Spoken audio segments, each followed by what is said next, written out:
What? But Yay! as basically we've had a scene of Mimosa pass up, back returning to the encampment and returning back down underneath the ruin, uh, Ymir starts his travel back up to the encampment to go check on Mimosa. There's no like climbing check or anything like that. You just kind of start climbing back up. It takes a moment before you arrive, but you do leave out of the presence of everybody below you.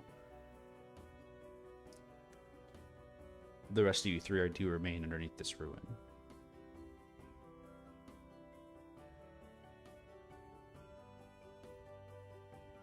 We should probably go.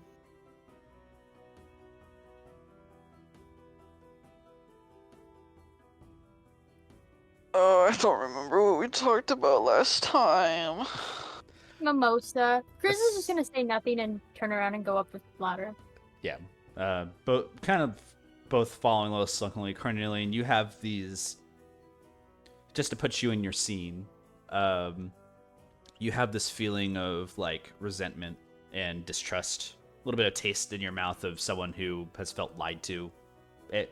This is a close party you have met with already, and you understand that there's like, of course, dynamic and team composition. You get the technical aspects of like the group, and you understand that there's usefulness there. However, the recent events of what has unfurled with Mimosa have led you some very due uneasiness, bringing out your intention of like revealing secrets and talking about those in the future upcoming, to not hide anything anymore. You bring this up with a lot of sincerity, and that's the last moments of conversation you recall before you see Father Cruz and Idris returning back to the ladder that goes back up towards the area where you guys were encamping.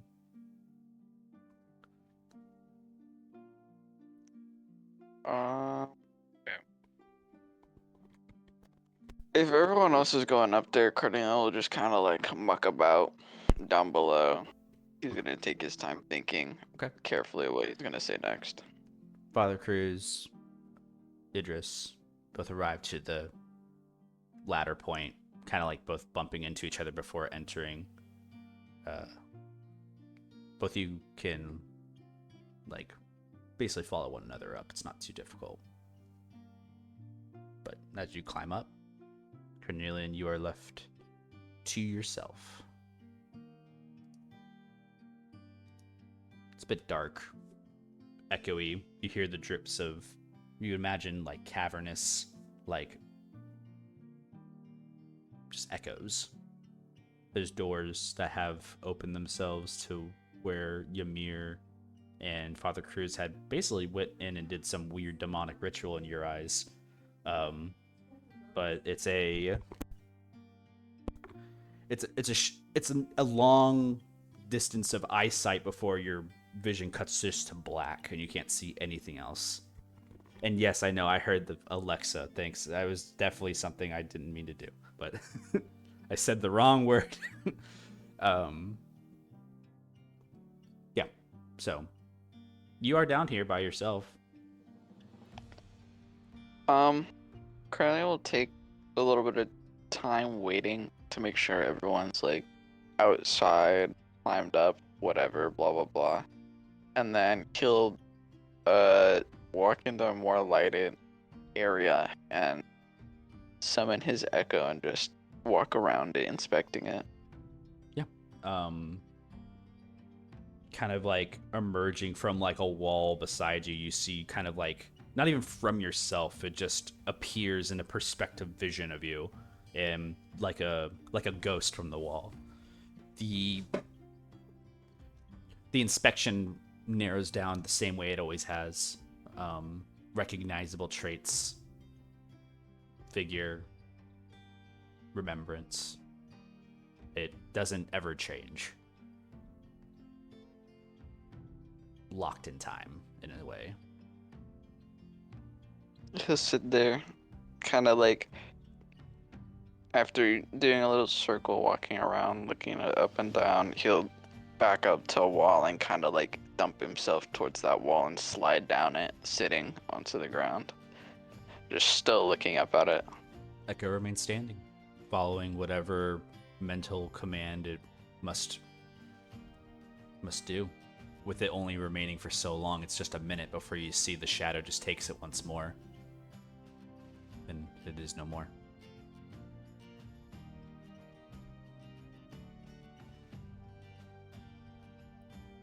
He'll pull out his fuck,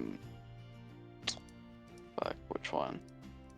His arcane rifle, I Mhm. think is what it's called. And he'll kind of, as he's on the ground, he'll set it across his two knees and start polishing it a little bit. Sure.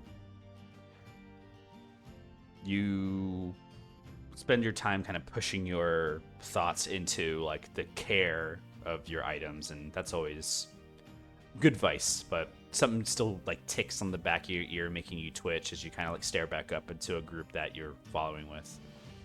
Can you go ahead and just make me a charisma check? I believe if you want your statistic, I don't know if you need your statistics or not. I can share those with you if you need it. Yeah, please.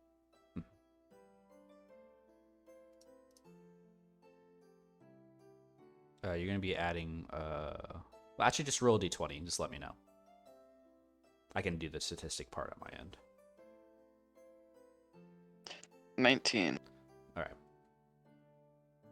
Good instinct as far as your typical charisma, where it seems to lack in conversation, does pick up in the social cue of like what you're not necessarily you would do, but what your other would do. And there's a part of you that ticks in the back of the ear of something that you're not necessarily like attending to, and you hate the feeling of not like being on top of it. And this is one of those moments where you kind of like constantly are like kind of peering up to like where the exit of this place is, and just reminding yourself that there are others that are also waiting for you and probably maybe getting nervous or things like that. You start to get a little bit socially into your head about it, and you usually aren't like this. Usually it's easy to drown out the social part of it all, but with this check you've managed to capture that feeling. He'll polish his gun a little bit harder, trying to Ignores trying to it turn hard. up the voices. That's good. That's good, Carnelian. This is the therapy session. The moments you spend down here will cease to remain depending on what your rest is. So you can continue to do this as long as you want, but if you do not return back to the camp and you choose to stay down here for your night, we will do that. We will return back to the group.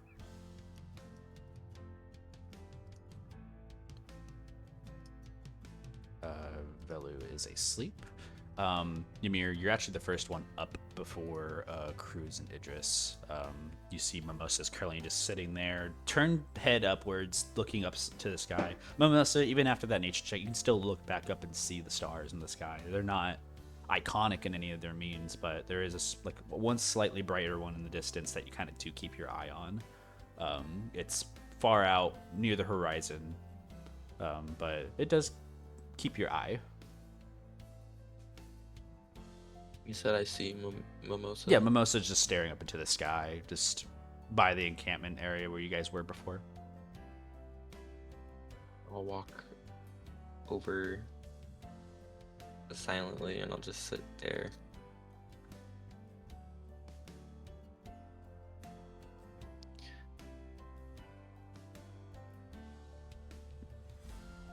Mimosa's gonna side-eye him for a moment, then continue looking up.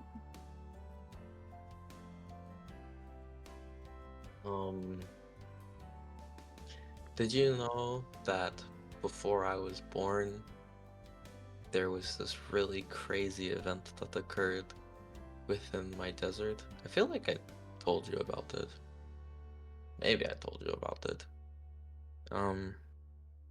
It's called the Nova Night, and there's a lot of mystery surrounded it, and I don't know much because I've only been told about it through story. But there was a man that was worshipped amongst all the genasi called the Sandman.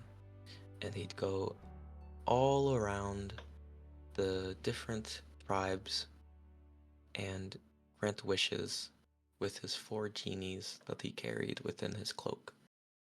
And so they saw him as a deity. And then one day, I don't know, I think he granted a wish, or made a wish, and perished.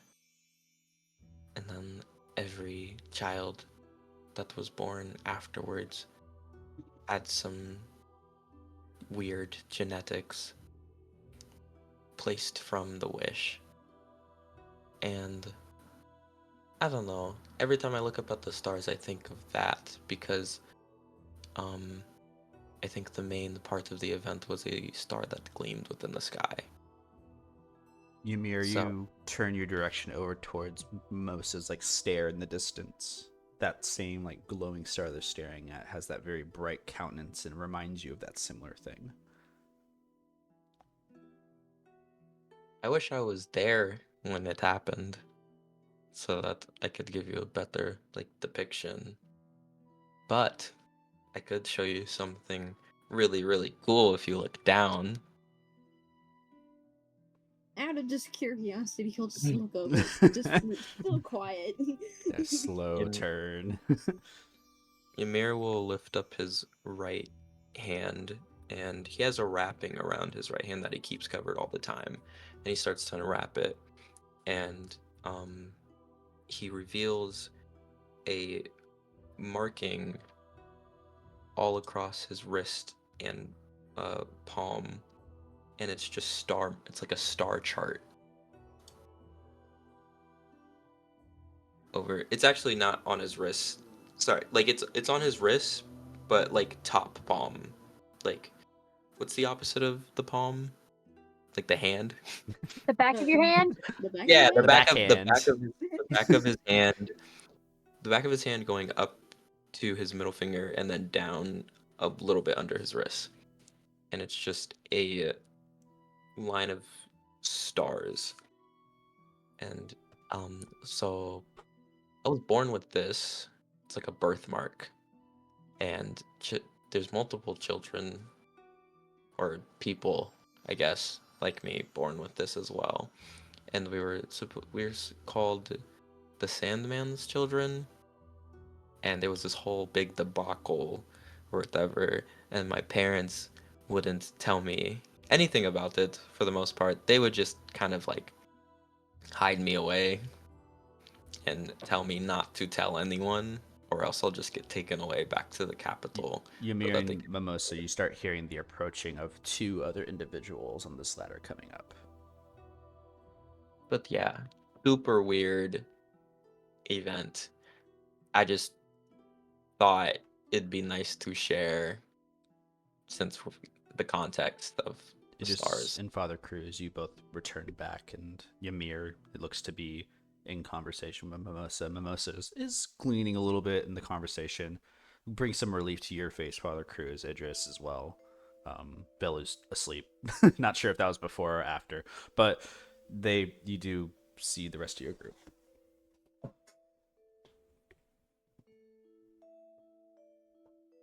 Idris is gonna step out from the little spot, and she's gonna kind of step away from them, Mm-hmm. kind of off on her own for a second. Okay. Mimosa's seeing just Idris like arrive. He's gonna like look away. Like away from Ymir and just face the other direction. Ymir will wrap his hand back up and just continue sitting there.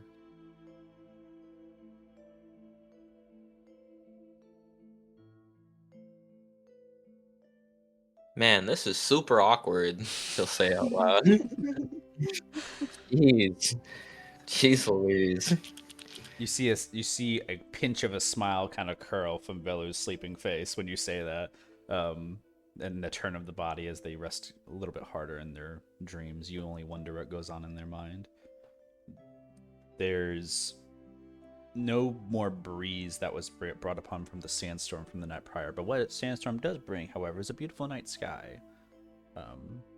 As you guys are basically looking at this almost purple black sky, stars, a glow from the planet of Pagoda Prime, and a beacon shining into the sky in the very far distance. It's a weird world you guys live in.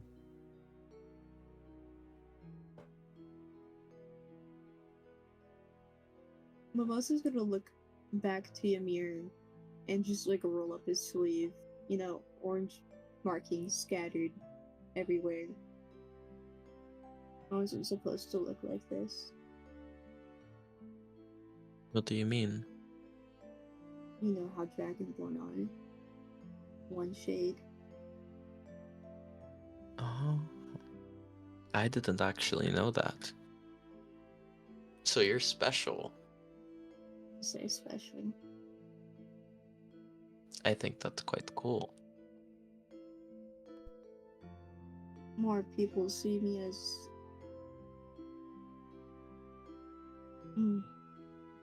ugly, or I don't know. He's gonna drag his sleeve back down.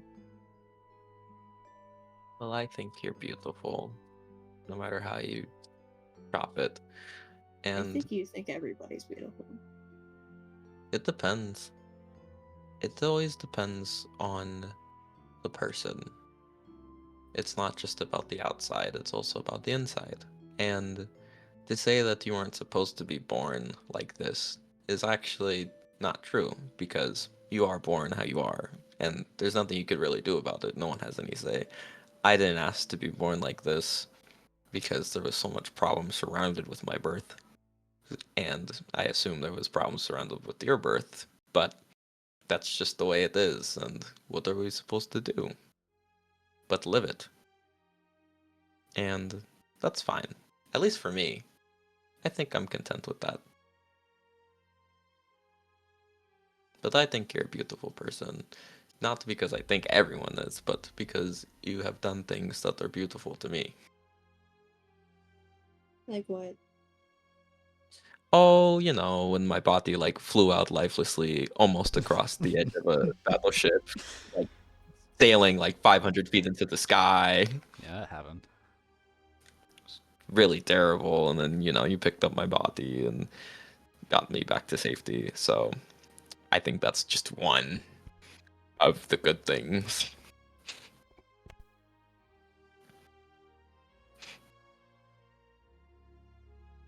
Mostly he's just gonna nod and just like wipe his face. He's scratching his head. I think I'm gonna go to bed. Yeah, I'm tired too. Both of you kind of give that look of just unreadiness, as it's an easy cop out. Both of you go back to your rest. Is there anything you do Mamos is gonna beforehand? give like Slide Cruise his lamp first before he goes to bed. Yeah. Ymir, you turn your head for a moment and you just see the most direct push of a lantern. You would see it like a straight like slide or curl of this lantern over the Father Cruz, who like takes a hold of it and just nods.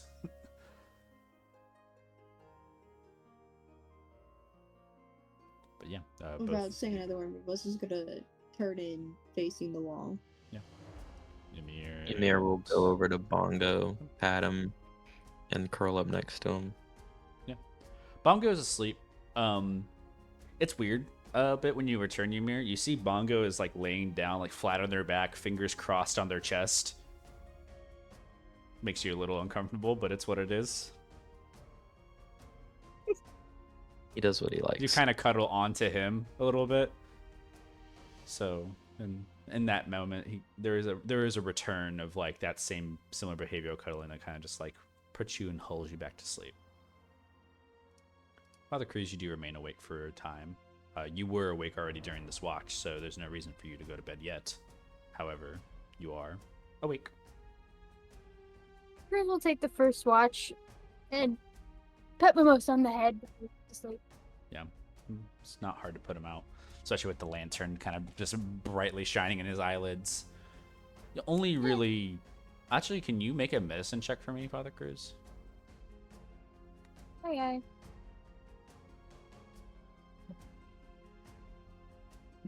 $16.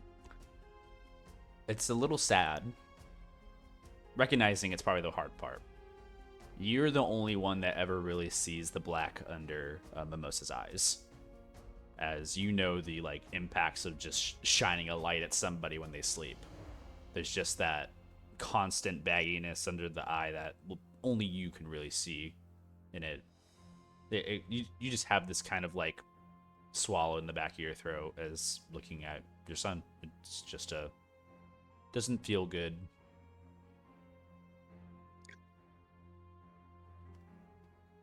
Cruz is sad now.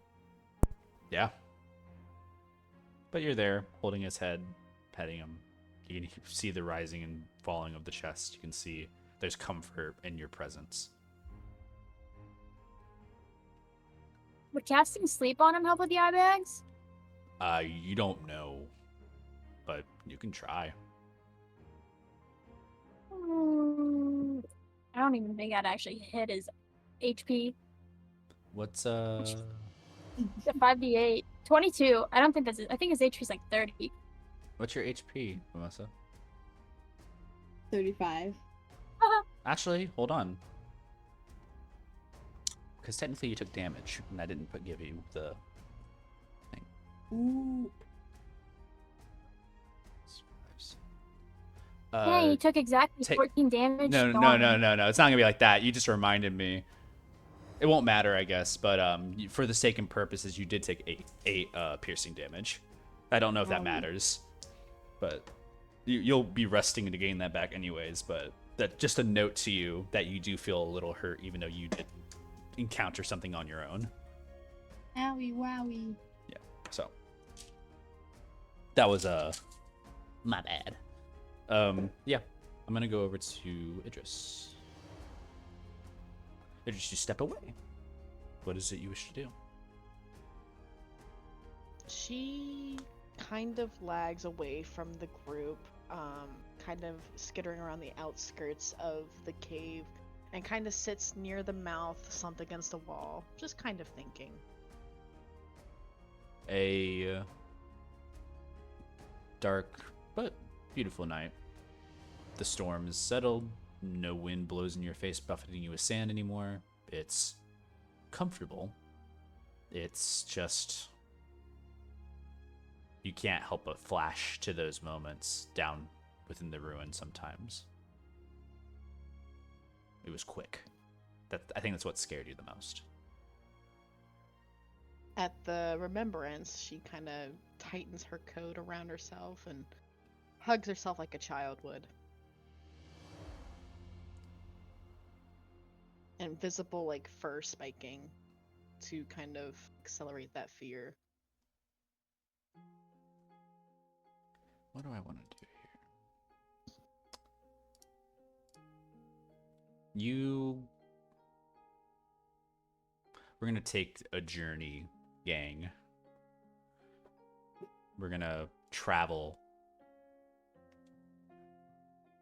a distance in time. Let me see.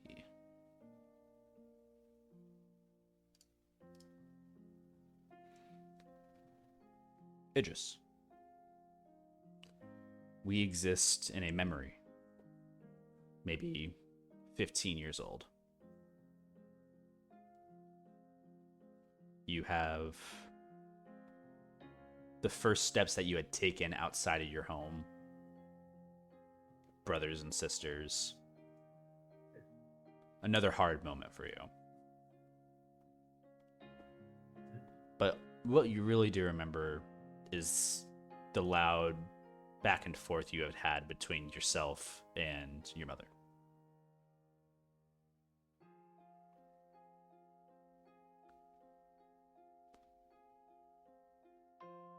The door closed behind, and from behind you, all you can hear is Ray comforting Sorsha.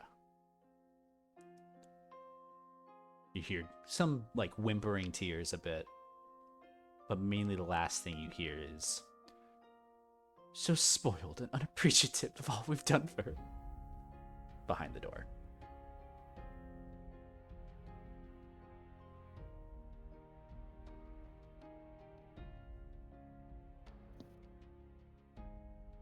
Idris, in that memory, fiddles with the bangles that she had just freshly put on.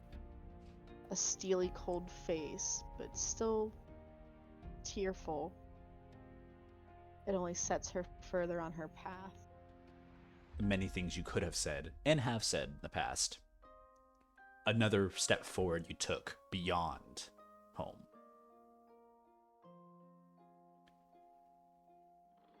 The bag was packed. The money was taken. And you left. Nothing else you could really do. And you know that there was a diffusion and attempts to turn you back around, but it hurt. And some of the things that hurt more now is just looking back at Valoria, who is basically 8 years old, seeing you leave behind.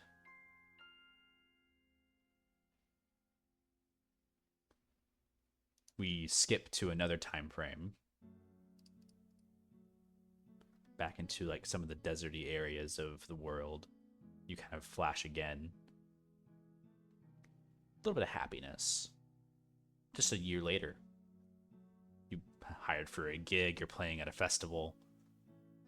Harvest time. It's honestly the peak season for you. And you barely remember the arguments of a year ago. You don't even recall the names of some of the people that you were in bad omen with. Young and free. And that was the first taste you had of a world that you had yet to discover was not necessarily always for you. And the last scene it kind of plays in your head is just this enjoyable night met with a gold bag and some scheming maybe taking place underneath you.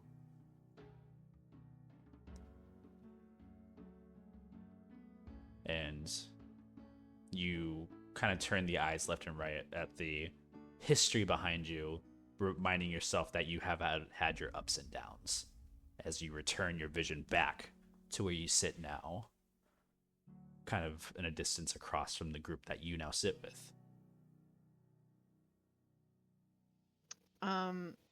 Coming back from the memory, Idris kind of takes a swift wipe to her face to get rid of any potential lingering tears that fell. And she jumps back up and heads directly towards Father Cruz. Alive and awake, Father Cruz, you see Idris returning back to the encampment. Cruz will just kind of like notice her, but not say anything. She's going to kind of crouch down near him, and she's going to kind of bow her head a little bit to just lower her voice. What can I do? For what? For you, for Mimosa, what can I do? I think it just matters to be there for him. I don't want you feeling like you've been abandoned either. This can't be easy on you, nor can it be easy on him.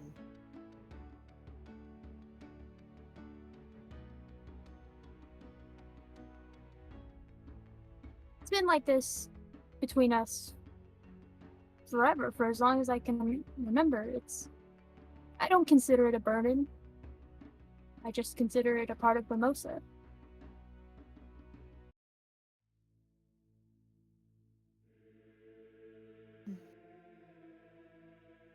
He must be severely troubled by it, I'm sure.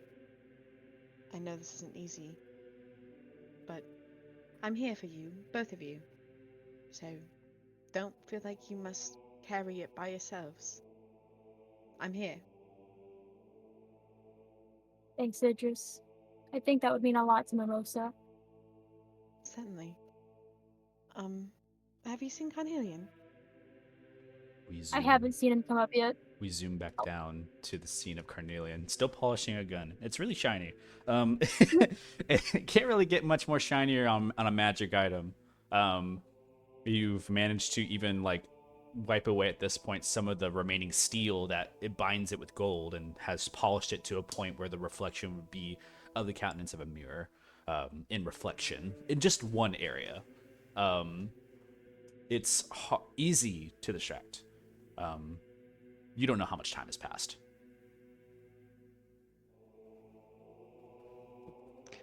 Um, he kind of smile a little bit, seeing his polishing actually doing a good job and it reflecting, but then he'll tilt it to a certain way and then it'll reflect back to his face and he'll go back into a frown and then flip the gun onto its other side and kind of just let it sit there instead of polishing it. Kind of, it's almost like the cracks and like different debris that have like gathered themselves over time. Magic items don't necessarily get dirty and like stain or anything like that, but these firearms, they actually do have a sense of wear and tear that is not similar to most magical items. You can tell when these things are broken, hurt, and mistreated, especially to your keen eye. You do see, though, on the rune rifle, the attachment. This silent shard, or sorry, the amethyst scope. Which one was it? It was the silent shard, I think you got. Yeah. You see the attachment kind of emblazoned into it, and you just have a kind of familiar remembrance of Laurent for a moment. It makes you smile, because this is probably the first kind thing someone's done for you out of just gratitude. In a weird backwards, not talking to you and just kind of getting it at a random way.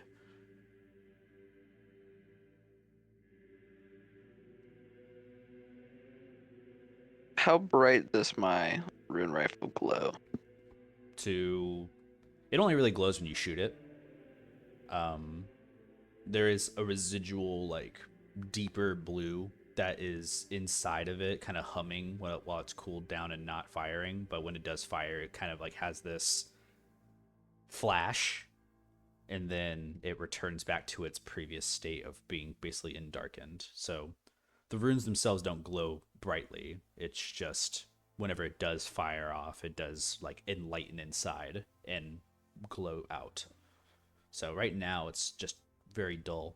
Has a small cobalt blue humming from the inside.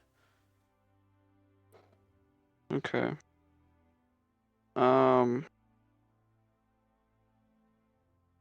After a while of polishing, Fernando would just really get tired of it. And he'd take the cloak and he'd flick the hood above him, and then he'd kind of go, just look around the rest of the ruins, kind of poking his foot at the Ankeg that are down there. A lot of dead Rotting. creatures. I don't know if you're familiar with Ankeg as Cornelian, so I'm going to have you make a history check. Your history bonus that you're going to be adding to this is going to be... Actually, just roll a d20, let me know. I'm going to continue to just let you know on successes and fails, so that way we don't reveal any stats if you don't need to.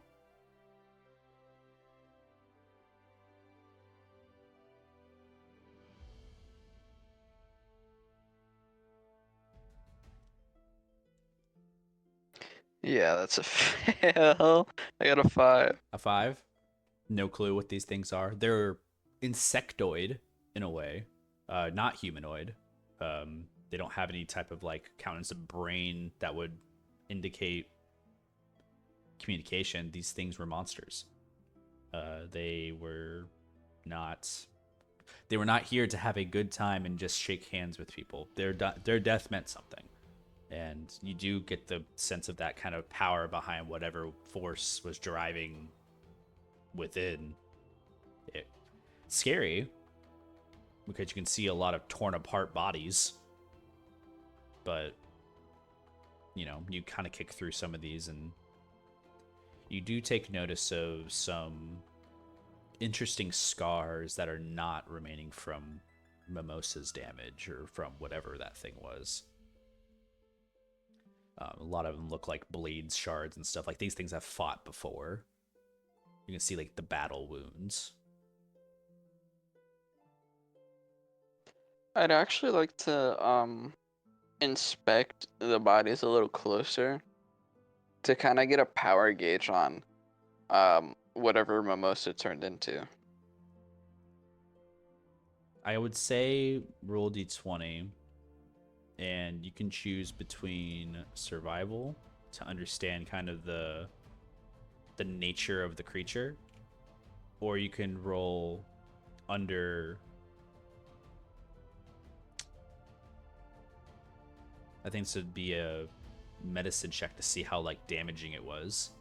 So a medicine or a survival. I'll do survival.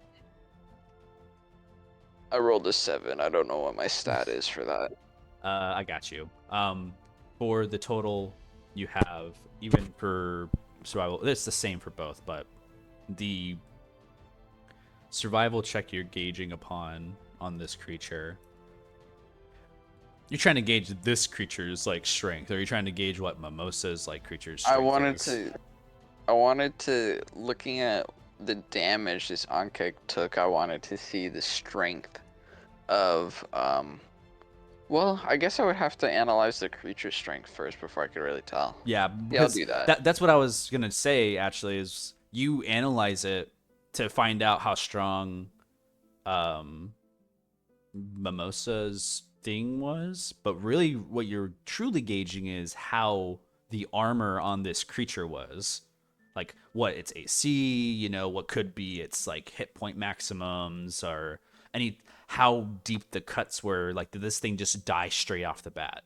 Like these are the things that you're trying to, not really trying to gather, but you ended up finding out anyways.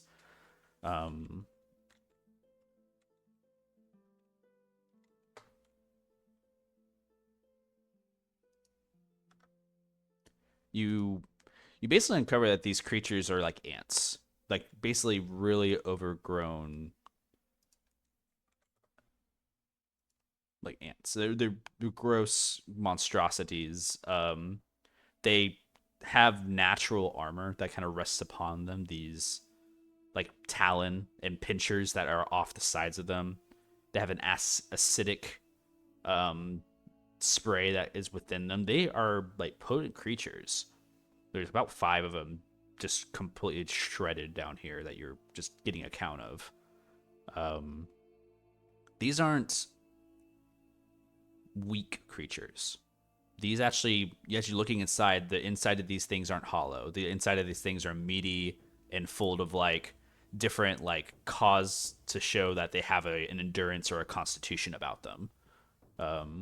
You more gather, instead of Mimosa's strength, you just gather that these creatures were tough.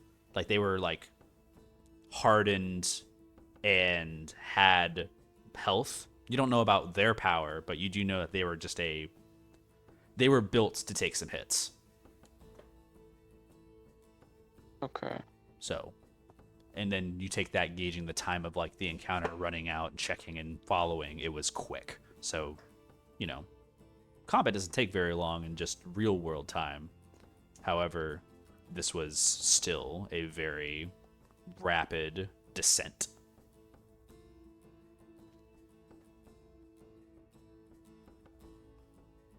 I don't think you gauge on that creature's strength, though, whatever Mimosa's entangled with. Yeah, that's fine. After all of that, I guess I'll kind of like stealth my way somewhat near the entrance, but more elevated and safe position within the underground area, and I guess try to find a place to rest. You could go back to that ritual room and rest there if you wanted. That is something that's still within your like avenue of seeing. Nah, I'm good. Are you sure? After seeing them get entranced in that, I think it's smarter not to go into there. There's a part of you that like looks at the door and you just shake your head and turn the other way. How far do you travel? How long do you think you walk for? Until I can find a confident spot, or a spot confident, a spot where I'm confident enough that I'll be safe while I sleep with no one watching me. This is a wide open cavern. And not only is it a cavern, it's not necessarily a natural occurrence either. I would like for you to make a nature check, and I'm gonna let you know this. You have walked a bit of distance already. So you're pretty far away from where the exit would be to your friends. But this nature check is going to have some impact on your rest tonight. So, this is a d20 roll, and I'll let you know your total. Okay.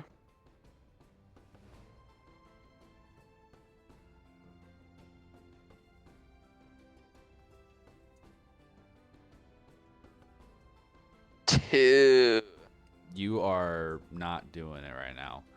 With a total of 4 on your roll, you keep walking as the cavern sides, those damp, like the damp brick-like textures from the side start to make sense in some ways.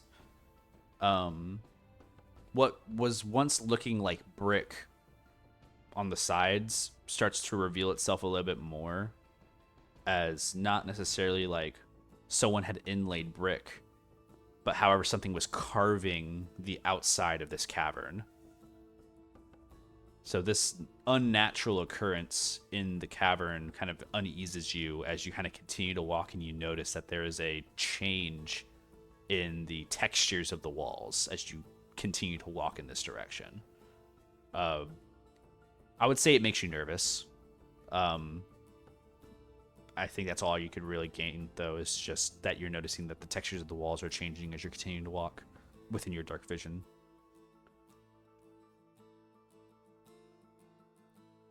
Okay. I'll try to keep myself close to the entrance of where we came down. You would have to turn around, yeah. There's Yeah. like basically like a one way and back way, and then like there's about 30 feet, and then 60 feet, and you lose sight. So you have a 60-foot radius around where that place was before you just lose sight of everything. Yeah, I'll go back. I'll just keep myself near the entrance. Maybe sleep next to one of those dead onkegs and like plug my nose. Oh man. Okay. And with that, go ahead and just make a Constitution check. This is just a Constitution roll, 1d20.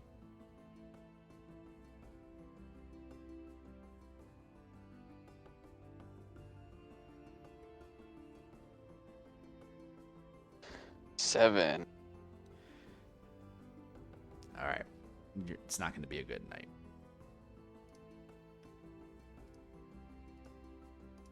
I will say that in this point in time, the watches conclude themselves. Everybody does awaken from the upper area. It is the morning now. The watches have concluded themselves. People have had their moments, and like it's been kind of pausing. The first one up is Velu, who kind of like stands up, like gets their stretching in, like kind of like takes their sword out, puts it back, checks their gear, looks at the area around, and just kind of walks and shrugs over to you, Ymir, waking you up, and then et cetera, et cetera. Everybody starts awakening. All of you take notice that Carnelian is not within the group. Carnelian, you do gain 1 point of exhaustion. The sleep that you have encountered for tonight did not go as planned. Your moments of like kind of being near the Onkeg and the entrance of this area, you weren't able to find rest, being given that the rotting smell started to take into effect and you started to feel sick. You spent most of your night actually throwing up from the poor constitution that you demonstrated trying to sleep with some dead creatures. Not to mention What there is was 1 point? Sorry. You just gained 1 point of exhaustion. It's a condition. I'll go ahead and give you 1 point of exhaustion on your. What is the effect of that though? Like, what does 1 point of exhaustion do to me? With 1 point of exhaustion, you have you have a -2 to your D20 tests and a -5 feet to your speed. Okay. And what's the next point, just in case? A -4 and then -10 to your speed. All right. Yeah. By the way, this is also new rules sets for exhaustion if it doesn't sound familiar for any of you.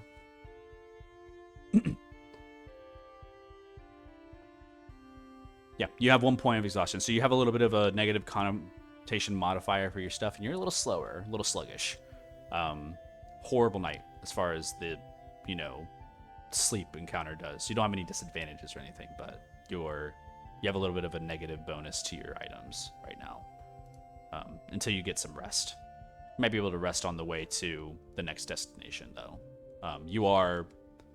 You feel sick, though. I will let you know that you have basically slept with rotting carcasses, and it does feel very uneasy to be down here. And it's also, damp, so you're just getting all of that, gross, humid, air, too. Was not comfortable sleep last night, but you felt more safe. So, Okay. your mind was at rest. The rest of you absolutely devastated.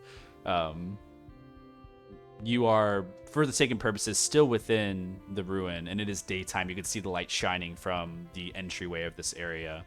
All the rest of you are awakened as well. So, Cornel will clean himself off to the best of his ability and kind of disguise his throw up stench and the stench of the rotting and whatnot.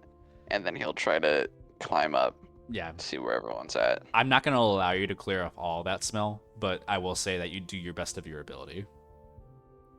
Okay. It's not much to work with here. I'll say, for the sake and purposes, Velu waking up people at the same time you arrive back to the top.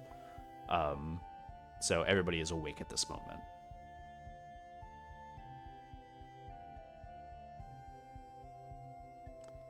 Finally decided to join us, Carnelian. What is that smell? Prestidigitation, make him smell better. Yeah, immediately, Carnelian, there's a hesitancy from you, but you recognize the same flare of fingers from the rain as you see the stench and disgust kind of ripped out of your clothing, and it's basically pristine again. Yeah, no, I'm not dealing with that. I don't care. You just see a stream of disgusting just fall back down into the hole. What were you doing down there the entire night? I don't want to talk about it. Alright. You see the bags underneath his eyes that he adds to. Did you even sleep? Not well. Carnelian. Surely you don't need a lecture from me. I'm fine. He'll stretch out, kind of cracking his back all the way down his spine. And he'll grab it for a second because it hurt. Because it had a little kink in it. And he'll You're raise it clearly back not up. fine. I don't think so either.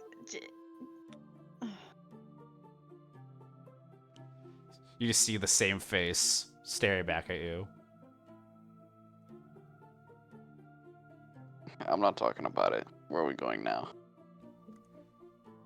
You guys still exist within the sand well of this area. Some sand has fallen into this hole where you guys are at from where you guys have slept in a rows. You can get the sense that this area will fill up with sand once more.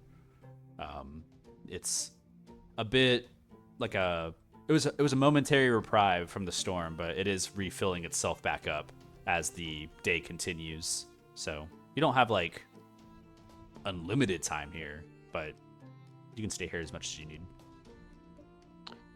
Cornel will peek his head out and see the status on the storm and whatnot. No storm. Bright day. You can see the sun's about to rise. Clear day. No wind. Seems like the most of it was over from the first day. Okay, so we should go while this day is clear, thankfully. And he'll climb out of the hole, get a good look around, see what's going on. Nothing much else. You do see that there's no tracks of caravan or anything like that. No animals out. It's still a little cool out even in the morning. And you actually are getting a breath of fresh air for the first time in the whole night.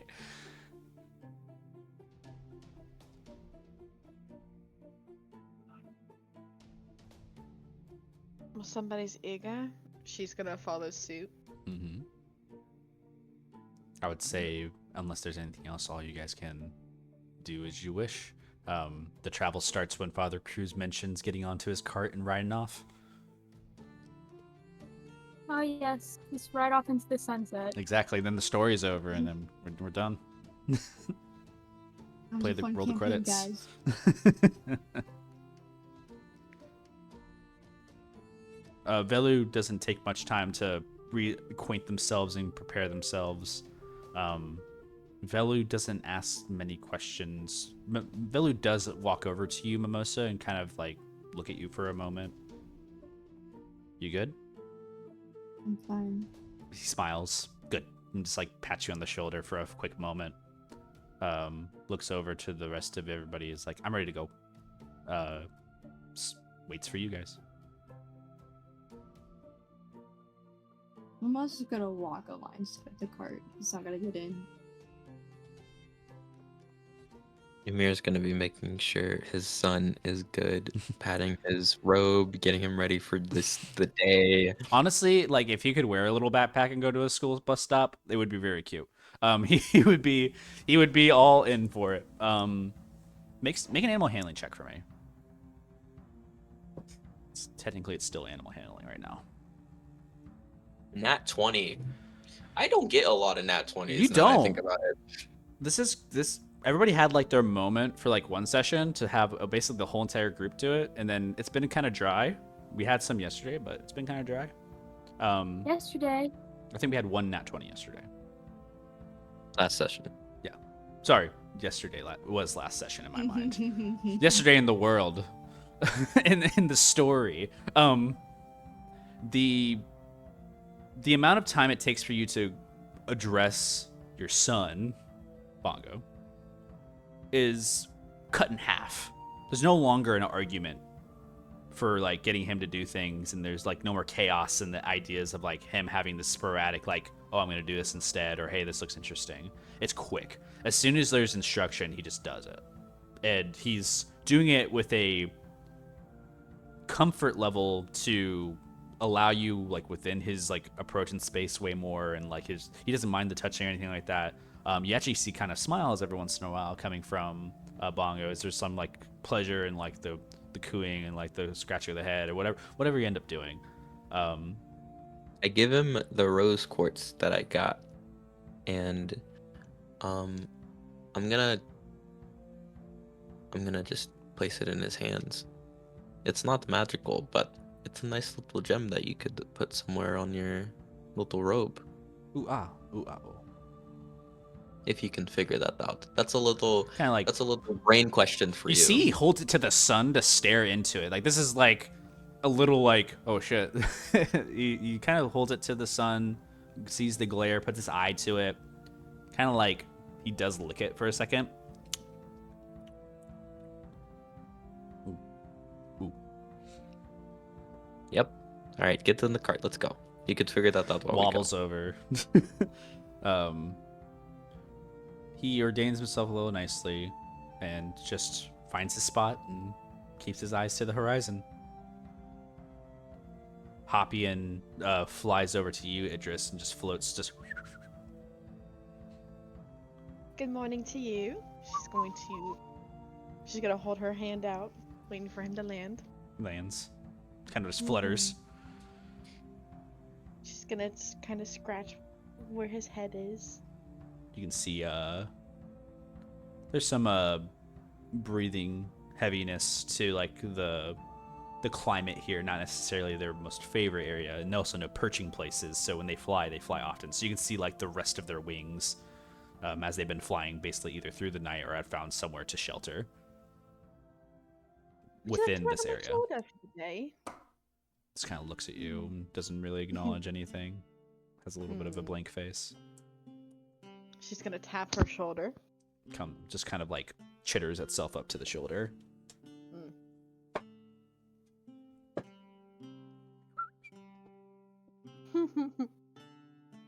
You're chatty this morning.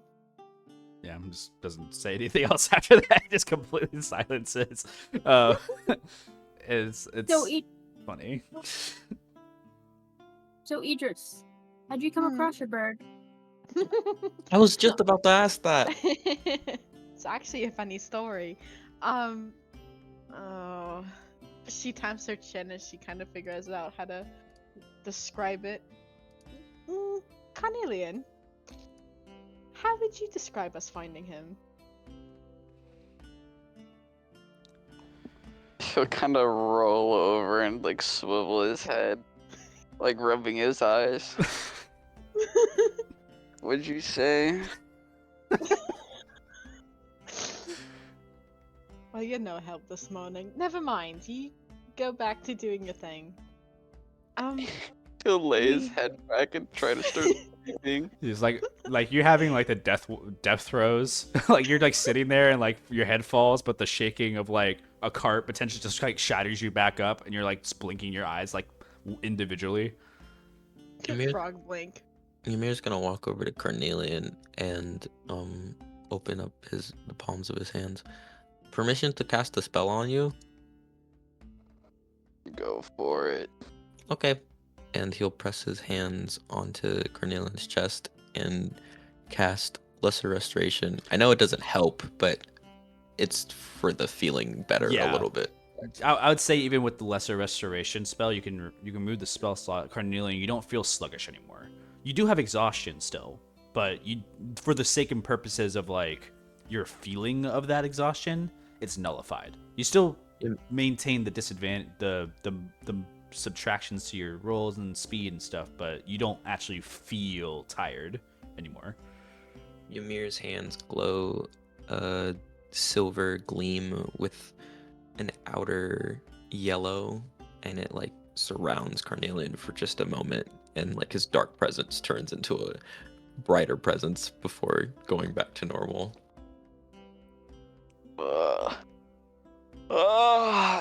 Someone gave you he basically just gave you caffeine. Thank you. God, No I feel so problem. much better. Yeah, I usually use the spell whenever I have a hangover. You know what? That makes sense. Lesser Restoration is Anyway. just caffeine, and is that all it is? That's crazy. Anyways. So your story, Idris. Right, back to your question. So we kind of got into the middle of some kind of illegal dealings with some creatures. And we ended up setting them all free. Except for this little thing, and she kind of pats Harpian on the head. He was injured when we found him, and well, we were children at that point, and when you see an injured animal, it's not like you set them off and go, "Oh, farewell." No, I wanted to keep him so bad, so we took him, and we got an earful, but we ended up taking care of him, and now he's here. That's nice. Carnelian Idris. I'm gonna have you make some history checks. Carnelian, just let me. Dion, just let me know what you roll for your D20.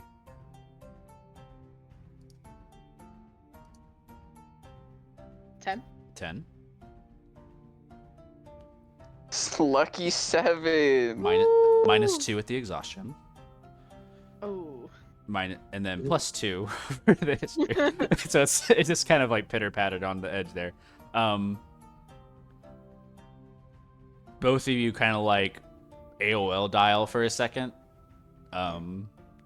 There's a moment where you feel as though information could have been helpful, and like you guys just shake your heads for a moment and just remember this happy bird, and bird flies over to Carnelian, kind of lands like not on your head, Carnelian, but kind of on your ear, where your ear starts flicking a bit and twitching, and then the bird moves over to the other ear and starts flicking your other ear and just kind of picks a little bit inside of your ear for a second. Hey, okay, calm down. He's shy around other people, so don't be offended if he doesn't. Goes over and like hops basically to the front of your forehead and like does that thing where the bird like kind of goes halfway down, looking underneath itself, looking at you in your face. You better not poke my eye, I swear to God. Make an animal handling check. I'm gonna make you make a lot of checks. I'm gonna milk this exhaustion out of you. Just roll your d20, yeah.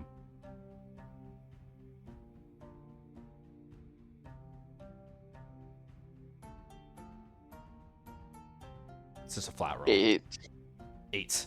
Man, you cannot get over 10 today. Does not poke you in the eye. Instead, flies off of you, but you feel a little bit of tuft of hair kind of pull off from the top.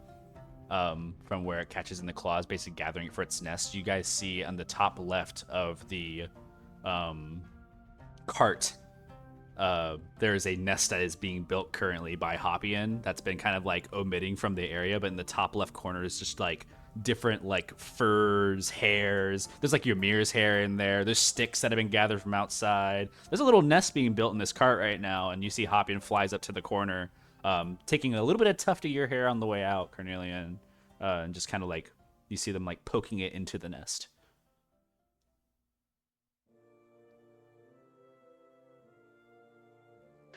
Curtin will feel the top of his head and kind of like rub his eyes. You're Just- gonna make me tired again. Just the smallest fingernail of a patch of hair is missing. Oh, Leolian. Huh. You guys- Ymir, how did you meet Bongo? Oh. So my mentor that I mentioned, she is super weird. Like, Bongo Crazy. nods. but I love her. Like, she's awesome. Professor Murdoch dabbled in a research surrounded by something that she calls chimeras. If no one knows what that is, it's basically two living organisms combined into one. And that's what Bongo is. I don't really know where the wings come from, but he's essentially a monkey with a bird mixed together. So, and then I was gifted it before I was gifted Bongo before I left. You've been together ever since? Pretty much. Bongo actually helped me with my eye whole process a little bit of assistance. Bongo like kind of like nods his head again, just looks over. Ooh, ah, ooh, ooh, ah, ooh, ah. Oh, did you lose your eye? No, no. Oh yeah, you were in the tower when it happened. Here, he'll unwrap his eye patch and show the cart. He has his eye, and it's not like his other eye, which is like silver. It's full on purple within the entire ball of it. I'm also gonna peek his head in from outside. And then around the eye and on the face is what looks to be some sort of medallion symbol of a sun, scorned and burned straight into his face. His skin is wrapped around like pieces of the golden marks. So, Wow. yeah. It's not like the prettiest thing to look at. So, Are you kidding? Do you mind if I take a closer look? How dare you say that, Ymir? I'm sorry. You Yeah, did you may. great. Bruce just gonna like shove his face into Ymir and just kind of like stare at it. Hey, yo. Ymir just blew. Yeah, you can make any check you want. What do you want to do? I think it's cool. So, let's do investigation. Go for it. Welcome back. I'm gonna do guidance. Back. My Welcome back. up. It's what? I haven't 21 I'm on my investigation. computer. Win. Right now we're looking at Ymir's eye. Oh. Like the one that was covered by the eye patch? Mm-hmm. Alright. What was the roll? 21 investigation. Ooh, You don't glean the magical senses off of it more than you gain the intricate details. There's a relic nature to this item. This is similar to more in countenance with what you would understand as like a holy relic almost. This is an artifact. The only thing beyond your investigation that you can gather, even with a 21, you know this thing is ancient. This thing has like a history to it that maybe goes beyond your comprehension. However, the investigation also reveals that there's slight cracks in it. There's slight breakage in this magical item, which is odd. I think that's all I can really reveal about it. Fascinating. It's like a Very fascinating. piece of history ingrained right into your eye. Are you able to see out of it? Oh yeah, super fun. Surprisingly, I was completely okay with going blind when I did it to myself, but it Oh, kind of worked Why out. did you do it to yourself? You replaced your initial eye? Yeah, for my research. And I didn't replace it. This is still my eyeball. I guess the magic that I used sort of created an after effect with the purple, magenta eyeball coloring that you see right now. But it was for my research, so... And I'll do anything for my research. Your dedication to your cause is admirable. Did you do it to your other eye? If I found something that would be of use to me, yes. As of lately, I have found nothing. The foreshadowing goes intense right now. Is there any reason you keep it covered? Because I stole it. So that's a whole situation in and of itself. You guys just Cruiser travel. just, like- yeah. Oh. Go ahead. I was gonna say, Cruiser just kind of like back away a little bit, just like give him just like a look. Technically, I own it, but it was first in. Okay, it's a little complicated. There is something within this thing that's basically deemed me the owner of it and was okay with me taking it. But there's a whole, like, city who actually had contained it. There's a So thing inside it? yeah, That's a thing. Most Not of gonna a- climb not a into the thing. cart at this point. not a thing. Idris is also gonna poke her head. Yeah. Wait, Okay. this is- You have to get awfully close. Ymir, within your mind, it's like, wow, I can actually smell them almost if they get too close. It's. Do they smell nice? Which one is the one that's a little furry? I can't. Hold Cruz. on. 1 second. And your eyes turn like a hot red. You both notice this as you guys get a little close. Oh, they're lovely. Oh, of course you're attracted to these ones. Most of gonna You know- peek over. You see what I'm saying, right? Oh my goodness. I'm Why is flustered. his eye red? They're like You so start- beautiful. Ymir, kinda you start to cool. blush without meaning to blush. Like this is like a little bit of like possession, almost like in a really kind of weird way. You get a little bluster in flesh, and you say, "Oh my, I might take some time to." Never mind. And your eyes turn back to their regular colors. Do you have a fever? No, No.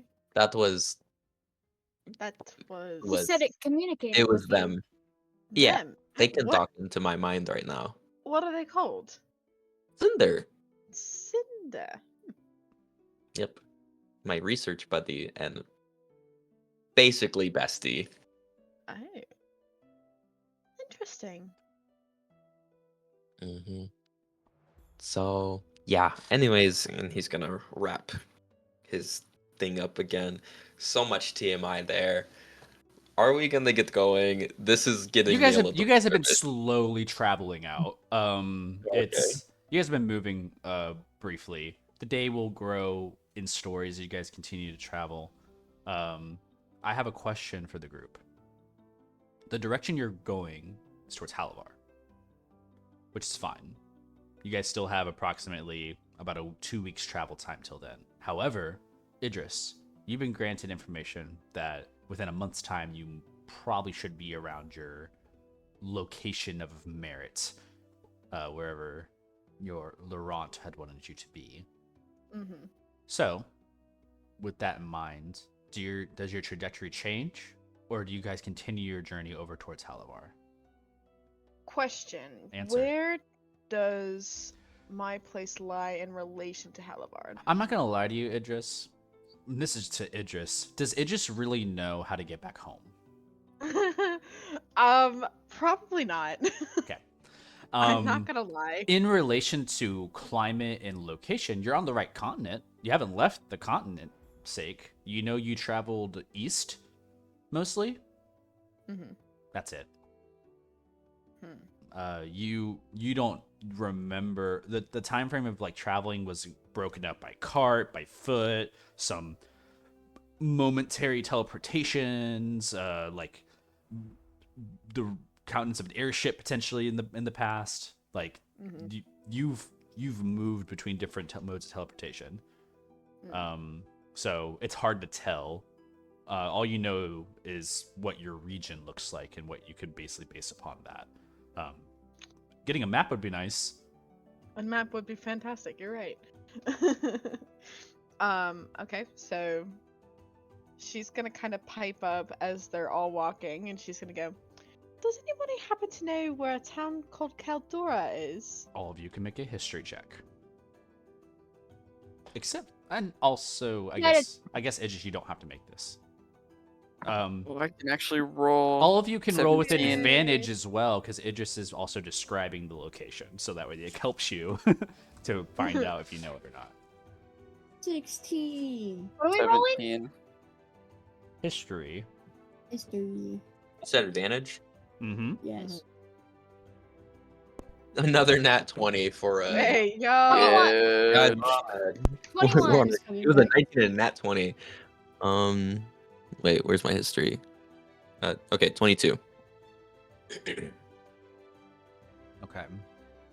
All of you rolled relatively well, but there's a Father Cruz and Ymir, however. I think you two take the majority of this knowledge. Father Cruz, you have so much history behind you that's hard not to know a place. And Ymir, you know this because it's actually relatively close to home for you. Not within the Makoti Desert, just south of the Makoti Desert. It's actually kind of closer to the western coast. Outside, I'm trying to be careful on how I describe this. Outside of where Nunbai would be, like where the capital nation of the Makoti is, there's a place of a beach that you're familiar with called Epsom Beach. However, there is a town that is located to the south of that, and the way that it just is describing this place sounds familiar to that reference of something that was kind of on the west coast, closer to the southern lands of the Delician province, past the Deadlands. It's basically west coast beaches is what they're describing in coastal area. For Father Cruz, you can carry off of Ymir's initial thoughts and have confirmation on that. You have traveled to this place before, and you cannot forget what swore to you that you had thought you saw a dragon in the air, like in that area. This is the only reason that you remember this place, is because you remember a horrifying visage of something flying and screeching through the sky, traveling to this place, and you had never seen it beyond that moment. It's just a rancid memory of years and years ago. These are the reasons why you two remember it most. The rest of you who have made these checks, you continue on this validation of like location. Carnelian, also, you have understanding of the location, but basically by story from Idris itself. You only have familiarity because Idris has talked about it with you before. It's also, I wouldn't say very close to your home, but it is out of directional location between everybody. Yours is like probably the second closest to it. Okay. So you two have relative location as regards to like you could get from one to the other if you were at one or at the other. So I'll say with that, Exric, for you, Cornelian, you know exactly how to get there. It does go the opposite direction towards Halavar, though. Wait, is Extra close to home? Exric would be closer to Idris's home than it would be Wait. to Halavar. Actually, no, this place is exactly on the map. I remember. Mm-hmm. Wait, is it close? Are you saying is it close to my home or no? It is closer to your home than it is to Halavar. I'd rather just go to Halavar. Okay. We're heading directly north for Halavar. That location is directly west. I see. I mean, that place is so far, it'd be probably impossible to get to that place with stuff right now. Is there any kind of advanced transportation over in Halibard? Father Cruz, you know that they have teleportation daises, skyships. Like, they have the Certainly. means to travel. Halavar is one of the most advanced cities. Well, that might be my only chance then. Well, see, I'm trying to get back there. It's my hometown. I was asked to go there within a month's time, so, you know, not to be the one to redirect the group or anything, but it would be nice to go there at some point. within Months. Why do you need to be there? My brother kind of at least I think it was my brother. He reached out to me, and asked me to meet him back home. Wait, we were going to Halavar because that's where he said to take the book, but did he tell you what to do with it at Halavar? Or should we just not go to Halavar at all? Why go to Halavar if he's told Minor you correction to to meet him? you, Father Wait. Cruz. Traveling to Halavar had nothing to do with the book more than it had the journey of following where Hannah had went to on their path. That is true, but The thing about going, okay, so we have to get there in a month. There's also something super serious that we have not discussed because of the other situation that happened last night, but me and Cruz Oh, I haven't forgotten. spoke to the you God. weren't there, Cornelia. Spoke to Wait, the what are we God. talking about? There's something. No, I mean Ymir screamed it to everybody, anyways. But Oh, the guy. Oh, no, that's It- not what I was talking we have about. this. But Yeah, I know you weren't. I know you weren't talking about that. But anyways, He's just looking away. there is Yes, something okay. that's going to happen within the months, or how. Within 9 months. No, what? Wait, Oh. no. What are you talking about? Yeah, 9 months. It's going between the months of Arcanine and Arcanine? then Epoch. Is that in 9 months? Yeah, that's 9 months between the two. Yeah. Okay, but Arcanine is next month, no? Mm-hmm. So then it's going to begin in Arcanine. Something probably bad is going to happen next month that we don't really understand or know about. You guys have some understanding. You guys can make some religion checks, Ymir and Father Cruz. I think I know. Yeah. I think To reinterpret Oh. some of the things that you had heard from the night prior. An opportunity to do so, at least. 13. Okay. oh my.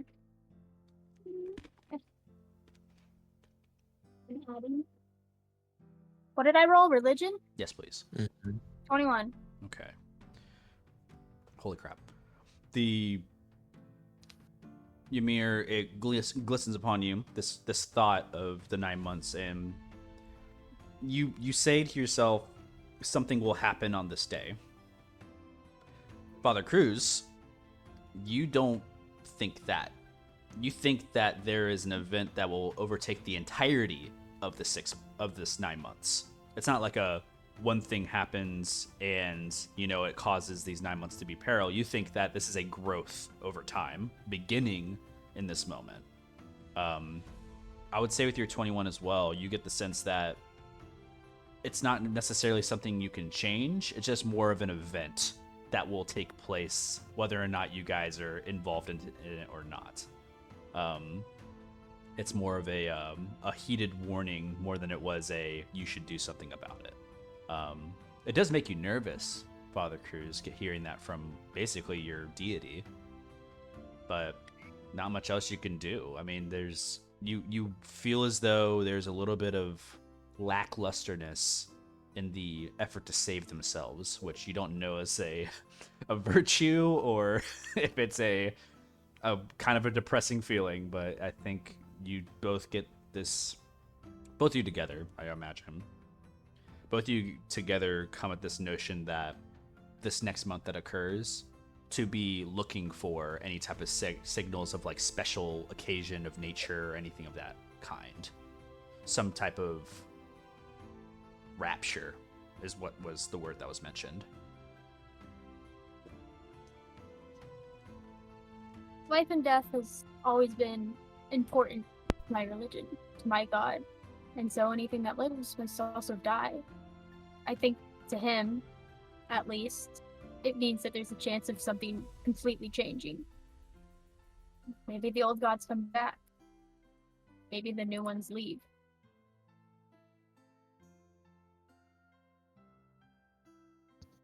So we must be cautious around this next 9 months, is that what you're saying? It's going to be unavoidable, whatever happens, but I'm also going to say specifically for Ymir, you can't help but think it has to do with something about what you guys had entwined into in Oracle. I would say, Ymir, you have like this calculative mind for this moment, and you're kind of like pinning together like the cause and effects. You feel as though what you had caused in Oracle for like getting the book and leaving with it has some effect to like what may have occurred within those 9 months. You think that there may be something tied to that as well. I think Father Cruz, you kind of look at Ymir turning the cogs in their head, and Ymir, you're kind of piecing together kind of like a correlation between the two.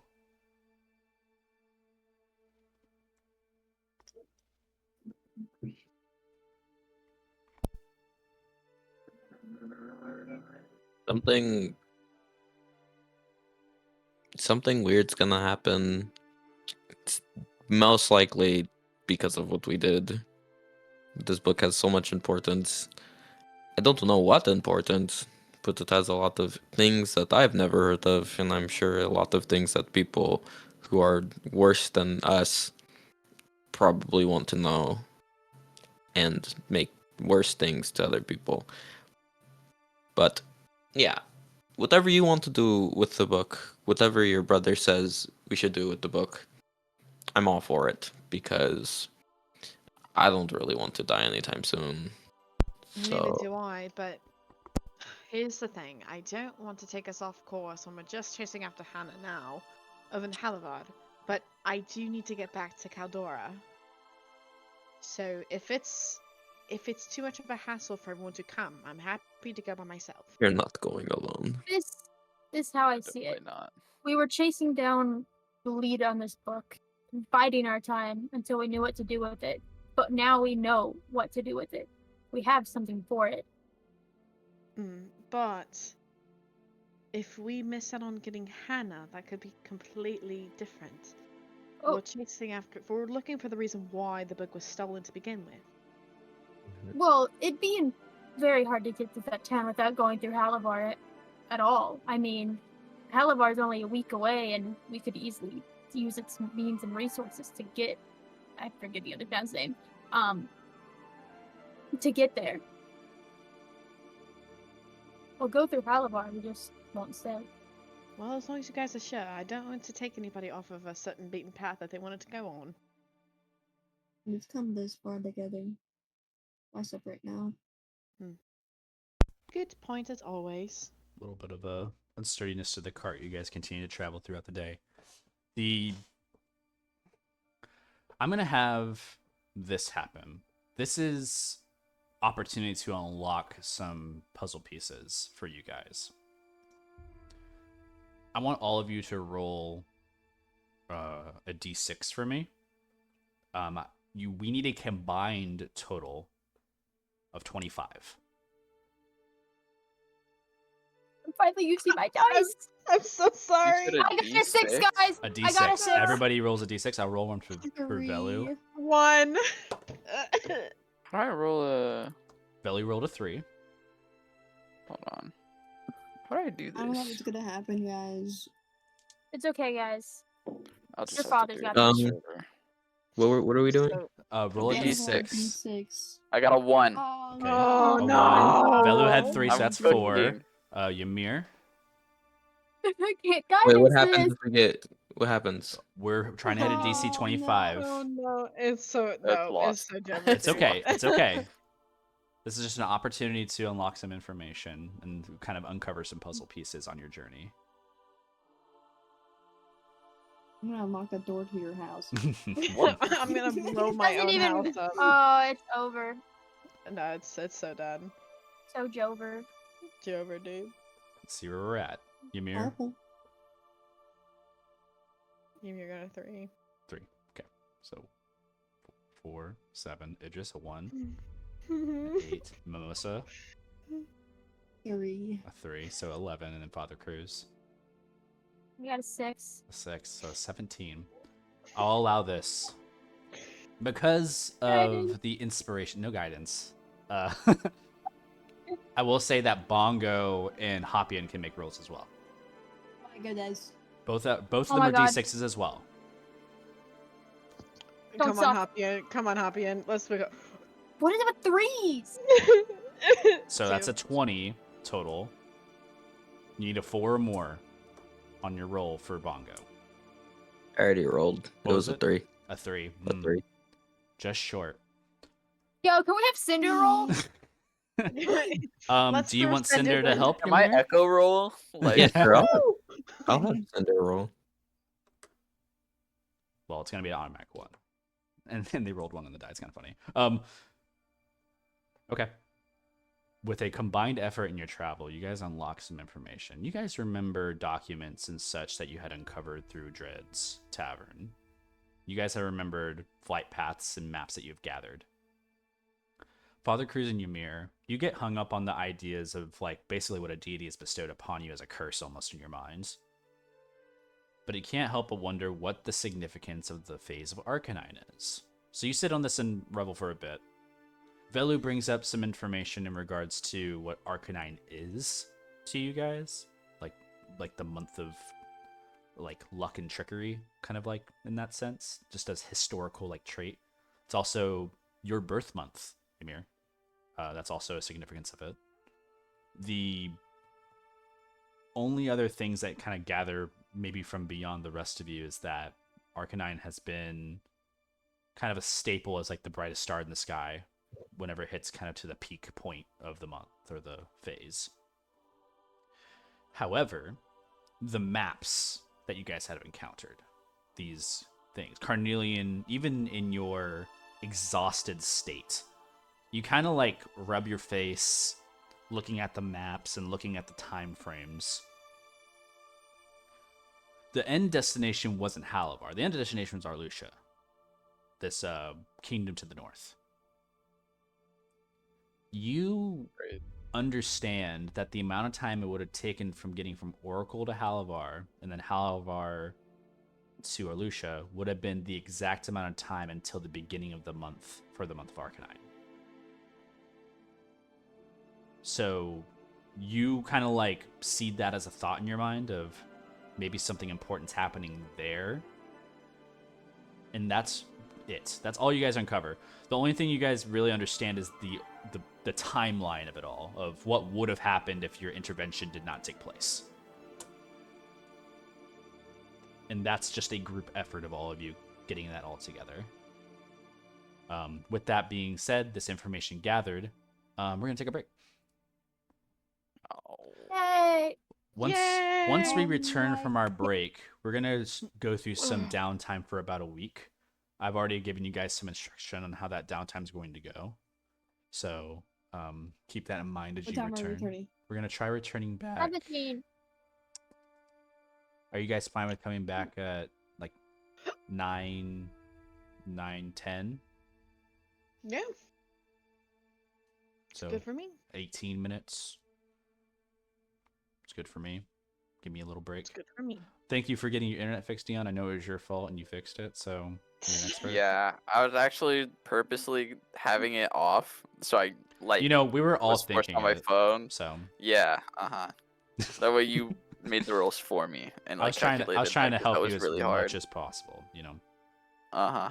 So either way, we'll return back to the session about 17 minutes, and I'll see you guys soon. Feel free to mute.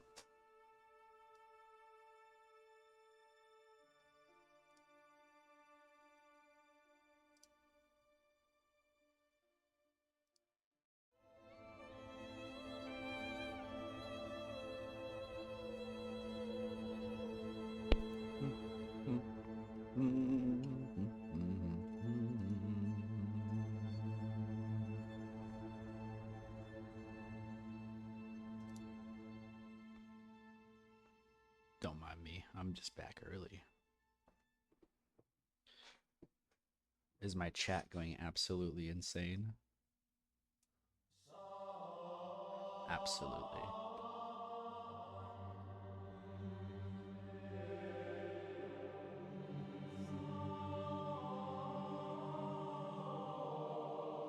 Got some euphoric choir in the background. Holy moly. Swap that up.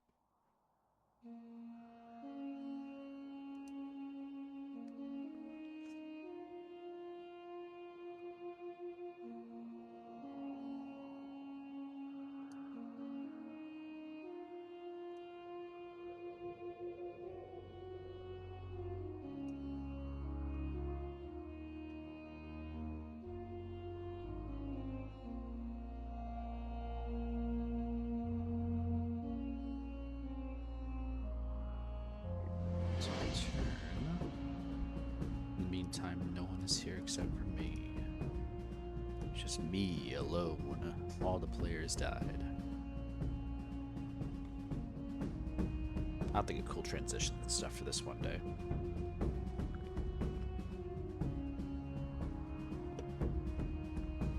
We're not like other streamers.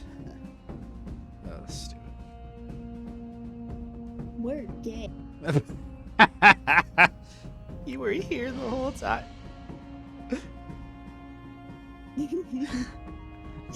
Target enemy spotted.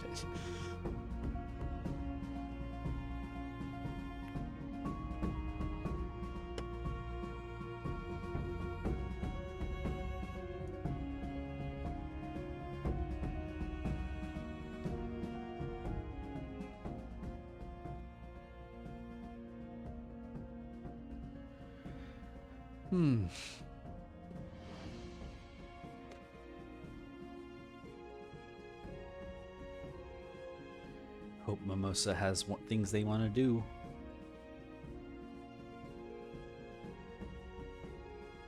I have a few in mind. Things we want to do, things we can do, and things we are meant to do. Facts, no printer. It's all in your hands. It's just up to you to wield it. Facts. Printer. Ooh. Facts, no It's printer. a dual Ooh. purpose. I can fax and copy.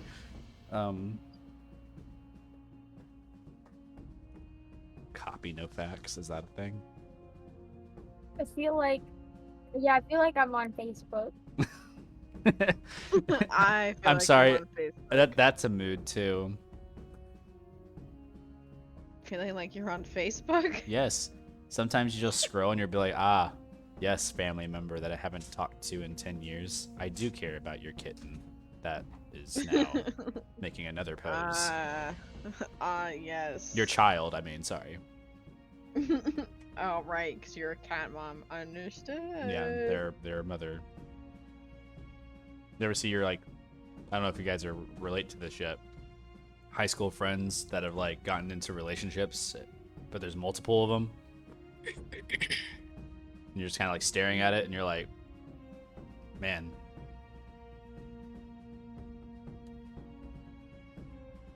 They're like, the relationship status just keeps changing over and over again on Facebook. There's a guy. I won't. There's a guy like that on my Facebook now, and I mean, you'll sit there and you'll see a brand new relationship the next day. I'm like, what is happening? That dude gotta have an interesting life. To keep it up to date? That's crazy. It's I think absolutely it's- insane. Yeah, so at this point, it sounds like his statuses last longer than the relationships. That's a hard bar.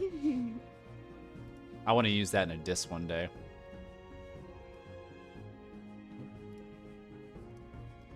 All right. Believe everybody's here. Think so, at least. Yeah. Yeah. All right. Nimbus here? Yeah. Okay, I just didn't hear him. My Present bad. and accounted for.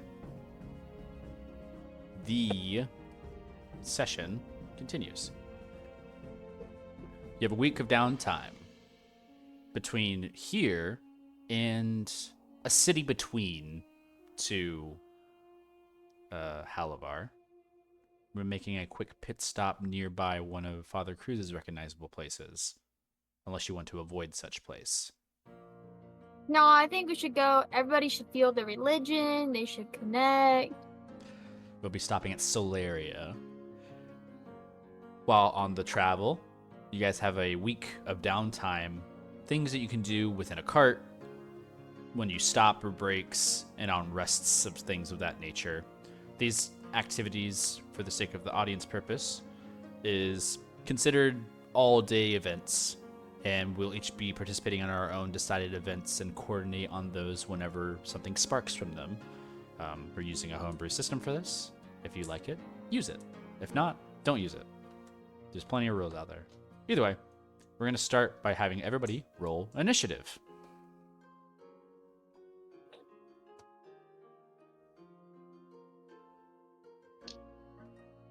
I'm going to go from... That's 20. Okay. Me first. Wow. 4. 4. 4. I didn't know we were playing golf, 23. guys.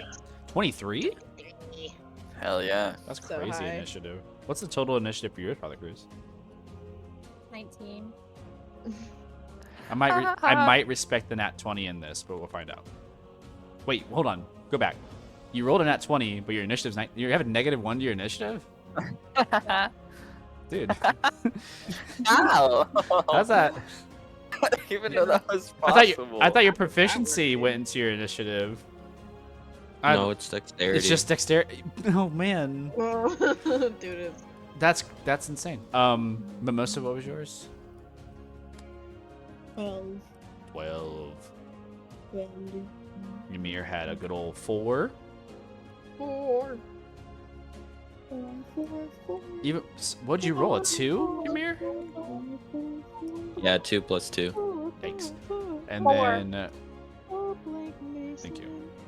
Idris was 4. 14. Much different. Okay.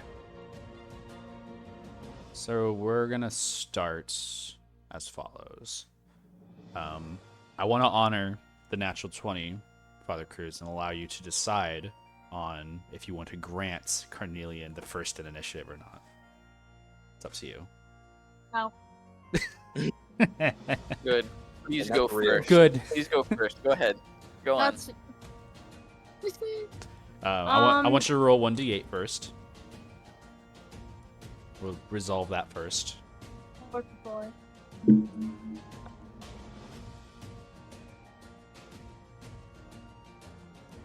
4. 4? 4. 4. All right. Got 4 days. What are you gonna do in those 4 days? I know Velo has the books, but honestly, he's just been like reading them and read them. I want to know if there's like anything about the gods in any of them. Sure. I would say if you're trying to interact with Velo to get him to tell you information, it'd be a charisma check, which would be good for you. Or if you're just trying to read it yourself, it would be an intelligence-based check. Aren't What they in direction? Leonin? Oh, you're talking about Idris's books, not Velu's books. Oh, the ones that he Yeah. has gifted from. Gotcha. Okay. They're in Leonin. I don't think you need to ask Idris for help on that, but it is a matter of Velu has them. I don't think he would care to give them to either. Oh no, I thought Velu was giving them back when he was done with them. Yes. Idris was giving them one at a time. Yeah. Idris and Velu were going through and trying to translate most of the book together at one point in time. That can be continued. If you want to kind of sink deeper into the religious aspects of the things in the book, make a religion check. I think you can just go through the already written notes of that and see what you can find. You can do that for the next 4 days and just kind of go with them while they're uncovering this novel. Well, I want to find out stuff about the gods specifically. Yeah, you're going through each of the volumes and see if there's anything religious based for the gods or any significance, right? Yes. Yeah, that's a religion check. Religion check. Hooray. 18. Okay. Get your notepad out. The main things that you want to look at. So let's look at each of the individual books. Yeah, volume 1, which is the Curses and Negotiations book. There's the Curse of the Hunt seems to be tethered to the Kinegis eclipse, which Kinegis is actually itself a planar god. You know that the Hunt curse being tied to this time frame has relation to that god Kinegis, which I will give you as a name in your DM, so you can just hold on to that.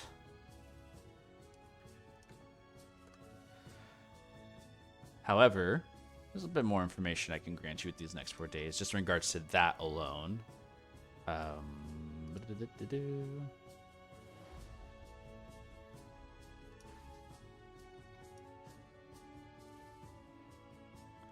Kinegis is the god of the domain of the darkness, so they are literally the darkness domain god, and of the hunt as well, which is the pairing between the two. What do I want to reveal? They have a holy they have a holy relic that's familiar, and in the notes from this, still in Leon and Idris, we're gonna have a scene here actually with Idris and Father Cruz, and Velo's here as well, but since he's also learning the information. Nope, you're still here, Father Cruz. I cannot click off of certain people. Anyways, you three are kind of like gathered and like looking at the books, kind of crisscross applesauce, looking at these books, maybe in the middle of the night, maybe before your watches, something like that. Idris, you're reading out in Leonin, Velu's taking notes and translating the common, and Father Cruz, you're kind of just interpreting and listening for like the countenances of like the religious aspects. Idris, you can uncover a note revealed in the book. In retrospect to Volume 1, when it talks about the curse with the hunt, your brother makes mention that he believes these creatures were once people, but affected by the darkness of these crossings in the Grim Wild. And when it says need more research to prove and no cures yet, you see there are footnotes in Leonin on a couple pages down that are outside of curses and negotiations. It actually just goes down to like potential like artifacts that could potentially help in this scenario. One of the artifacts you're seeing here is the Lantern of Revealing. And you can write that down for all of your guys' information. The Lantern of Revealing, Father Cruz, is actually a holy relic of the planar god. You understand the same way that Ymir has something kind of embedded into their eye that is of a relic's sake. A holy relic would be another item that is like contains insurmountable power. Once was just a regular mundane item, or even just a small minor magical item. There is a significance to this holy relic that can undo things, cause tremendous effects, etc. You gained the knowledge that Laurent had put a note in this book about the Lantern of Revealing, which is directly tied to Kinegis, this god of darkness.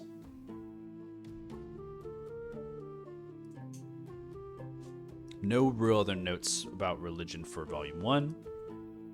For Volume 2, it talks about circadian arrest a lot. There's probably like a good majority of like 30 or 40 pages of just poisons and flowers and diseases tethered to this problem. It looks like this was the crux of your brother's work for Idris.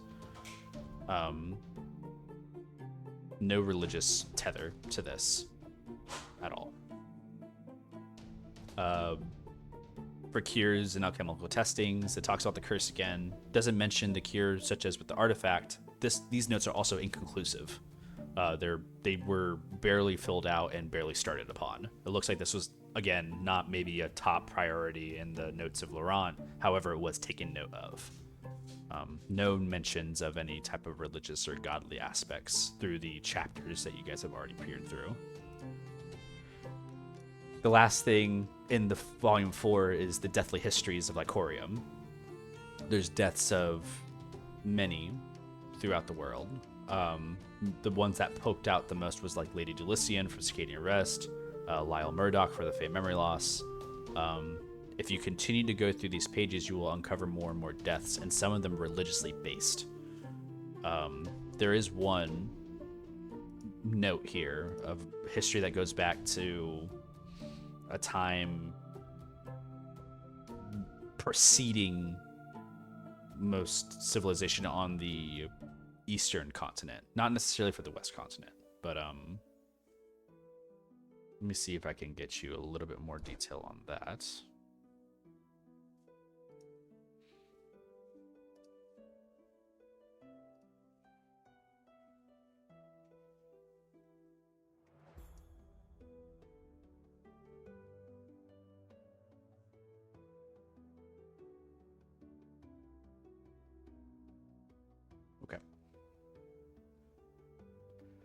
So in the cycle,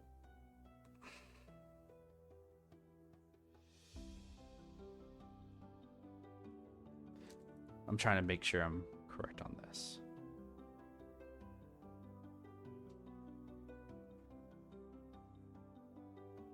In about 2000 BD, this is before the divide, 2000 years ago before the divide, the kingdom of Genesis existed. So this is like the longest, oldest kingdom which exists in the Eastern continent. So they have a lot of historical, like, ownership to the world. So the reason why they still exist today. There was a area of fanatics that existed in the Eastern continent, south of Genesis. They were considered fanatics, and ended up being worshiping towards dark purveyor gods.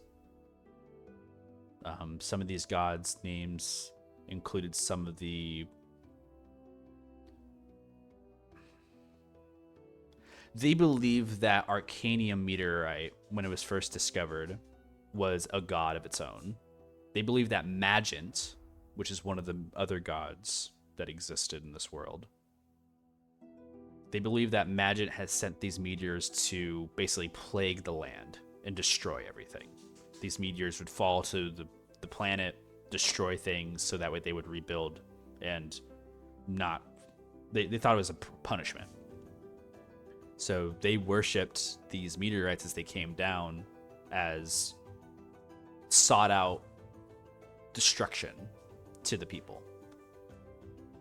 So it was after a while of torment from these fanatics towards Genesis that Epsilon was called, and the Circle of Epsilon became what is the crater that meteorite was dug up on in the Eastern continent.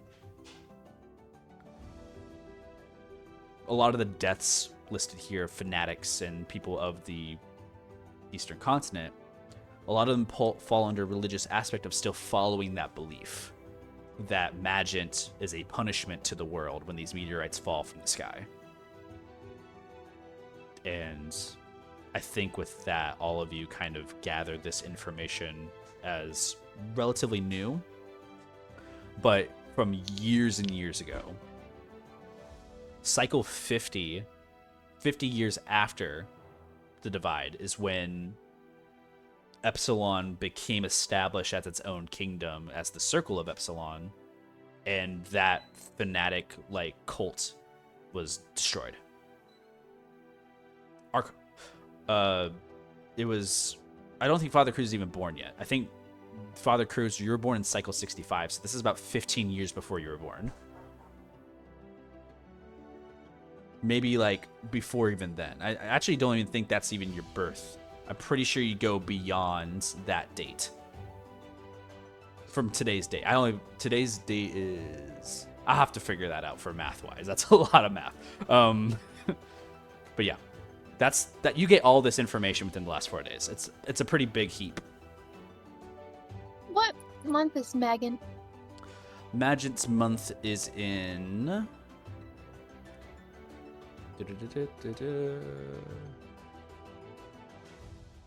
Magent's month just passed. So Magent falls beyond Epoch 2 months after. So it actually was the month prior to last month, or the phase prior to last phase. Cool. The phase of Magent for all of you included, which I'll bring everybody back. The phase of Magent for everybody included is the phase of meteor showers. This is actually how Arcanium becomes available to the planet. Meteors fall in certain sites that they're typically falling at. And this has a lore basis for all of you.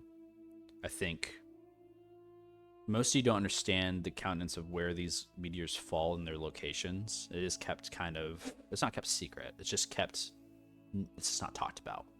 But you guys do know there are prevalent meteor showers in the world within the month of Magent, or the phase of Magent.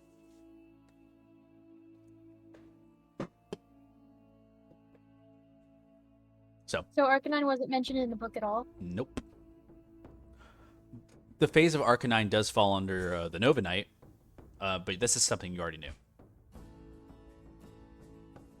Cool. Yeah. If you want more information on who Arcanine is, that wouldn't be through these books. These wouldn't tell you anything. But yeah, that's your 4 days. I'm going to go next into the initiative. That was a long one. A lot of information, a lot of lore. Next up is going to be Cornelian, because you were booted. You will take first in the initiative for the next round, though. I got 8. 8 days. You're going to basically use your whole week to do this. And how many out of how much? You had 7 days. You're using 8, so just round down to 7. Damn, fuck. Yeah. That's part of the roll. Rolling low is good here. Yeah, I was like, damn, I got an 8, and I was like, oh wait, I got Wait an a 8. minute. I guess I'll use all my time being cautious, kind of trying to analyze everybody and whatnot. Is there anything But I do you're want trying to to do though? That's passive. I mean, trying to get insight on habits that people will have, and things like, I guess I'm being like a little stalker, kind of seeing how everyone's week will go. Let me do this real quick. I'm gonna check real quick. Who do you think here would have the highest stealth? Probably Velu or Ymir, maybe. Ymir has low stealth. Oh, yeah. Or Let's see. it me included or no? Not you Because included. definitely it'd be me. Yeah, not you included, because you're not inciting yourself. Passive Right. stealth would just be a 10 plus like Mhm. the stealth score. I'm So checking. just- Stand by. Checking these real quick, because there are other things that matters. Okay, if you beat a roll of 15 for your stealth, I'll let you gleam on everybody for a little bit of their mannerisms. If you, I need to beat 15. if you beat 15 on a insight check, Oh, you said stealth, and I was like, okay. on And a, you said this is an insight. insight check. Okay. relative to that? 9. Did you also -2 from the? Well, no, but it'd be 7. Okay. Hard to read. I don't say you're not successful. I will say it takes you basically a majority of your time to find out one information about one person. You can choose one person. Mimosa. Okay. Makes sense. It just makes sense for my character. Yep. Well, my character. I'm sorry. That came out of nowhere. I'll leave. I'll do it. Both of you are within presence of one another. I don't think Cornelia and Mimosa have shared a watch this whole 7 days. Personally, it'd be hard to justify it. Yeah, Or I will Cornelia say would want to watch with Mimosa to keep in check. I will say as well, I definitely want to have that conversation of everyone sitting down and just confronting about like all these little secrets that we have. That's Mhm. definitely a thing that Cornelian would want I to do on the think travel. That's something that will uncover as far as the story progresses. You guys are doing this in the sense of your active time outside of those narrative moments. So Okay. I'd say gleaming to Mimosa. Mimosa, I'll allow you to describe anything about you that gleams as a mannerism Mimosa shares that you maybe don't necessarily want to share with other people. It could be embarrassing, it could be fun, it could be cool, but it's something that Cornelian will grasp off of you that no one else really will. Okay. Let me think for a second. Okay. Cornelian, it is a long 7 days of just kind of peering at people. A lot of people are just so focused. And even you're seeing Father Cruz, Idris, and Velu kind of gathering together to like kind of get this information. It gets you kind of amped up knowing like there's some type of mystery, but you also get a little like paranoid at the idea that you guys might be carrying something important around with you. You know what that can do to somebody. We also, over this time, have long rested, so I wouldn't have my exhaustion, right? The rolls that you're making are for the future upcoming days. You will gain your exhaustion point back after this moment. I was hoping you would have rolled a little lower so you could not roll the exhaustion for the other days. But for the sake of this roll, you still do have the exhaustion, unfortunately. True. Rip. But Anyways, what Carnelian will notice with like Mimosa, every time like the wind picks up or anything that like blows on his clothes, like that reveal his skin, he's immediately like covering himself up. Like just habit is if you think about it. He tends to like stalk off alone or try to find something to do. They try to always be useful. Like whether it's trying to find some like any like driftwood or whatever stuff in the sand, or just helping crews figure out where to go. I feel like Cornelian also noticed that sometimes when Moses is alone, like especially at night, he will pull out a little stuffed animal that he has. yeah. Cornelian. Okay. Wait, say that again? Yeah, I think this is a secret even from Father Cruz. What kind of stuffed animal? It looks like a frog, but it has a bunch of like other like stuffed animal arms, like from different stuffed animals, like legs and arms, just like sewn into it. Oh. That's adorable. Carnelian, you catch a glimpse of a little bit of humanity within one of the colleagues that you follow. This one specifically has always given you the nerves. But I think it's in these last 7 days you walk beside them person to person, and you get to realization that the thing that you had encountered in the ruin versus the thing you walk with in the day are two separate beings. And you get this additional insight towards Mimosa that others probably wouldn't glean off of their first approach. However you determine those things to be is up to you, but the main majority of your thought comes to this. Mimosa wants to be useful. And they also don't like the cold very much. No, he likes the cold. Oh, likes the cold. Sorry, I don't remember. I must have said doesn't. Like the Likes cold. the cold, but doesn't like skin. shine. Exactly. Yes. Well, yeah, he's a black dragon, like dark skin out in the sun all day. Cooked. Man's tannin. So yeah, I think this is the information you gather. Okay. That is the end of your weeks. I'm sorry it was so short-lived. Yeah, whatever. Why couldn't the -2 be on my 8 days? I'm How about sorry. that, huh? I'm sorry. I think it should have been a plus But 2. you no longer are Okay. exhausted. You can actually put that exhaustion point away now. You have long rested at this point. Idris, roll 1d8.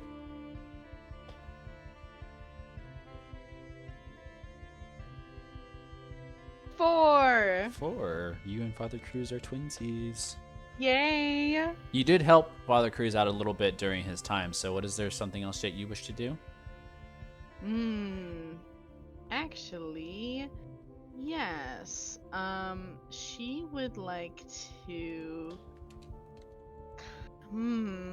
Sorry, hold on. I had it and then it went away. Okay, it's fine. Mimosa and Ymir, consider the things that you would wish to do during your time. I'm thinking so hard, man. I know. Oh, that's what I would like to do. She would like to, as they're traveling more, kind of look out for traveling merchants to potentially acquire a map. Ooh, yeah. I would say I would mention this as a perception, but I'll allow you to spin it into a charisma roll if you want to act that scene out of like kind of approaching your cart and trying to figure that out with somebody. No, perception's perfect with me. Okay, make a perception check. 17. 17. You have a couple opportunities throughout these next few days. There are no towns, by the way, for these next 7 days. There are absolutely 0 towns. There's just sometimes a traveling emodrome that you guys see, which is those emu camels, and you'll see some people who are like walking them as like big chests on their sides and walking around with storage and like carpet draping, tents, things like that, and they're just kind of making their path. They're very fast too. Idris, you catch gleam of one that's kind of stopped in the moment, and they're like in like it looks like they're not set up like as a shop, but they are stopped on the side, currently engaging with another creature that's traveling through here. The creature that is traveling through is actually they're not. You're familiar with what a Aarakocra is, right?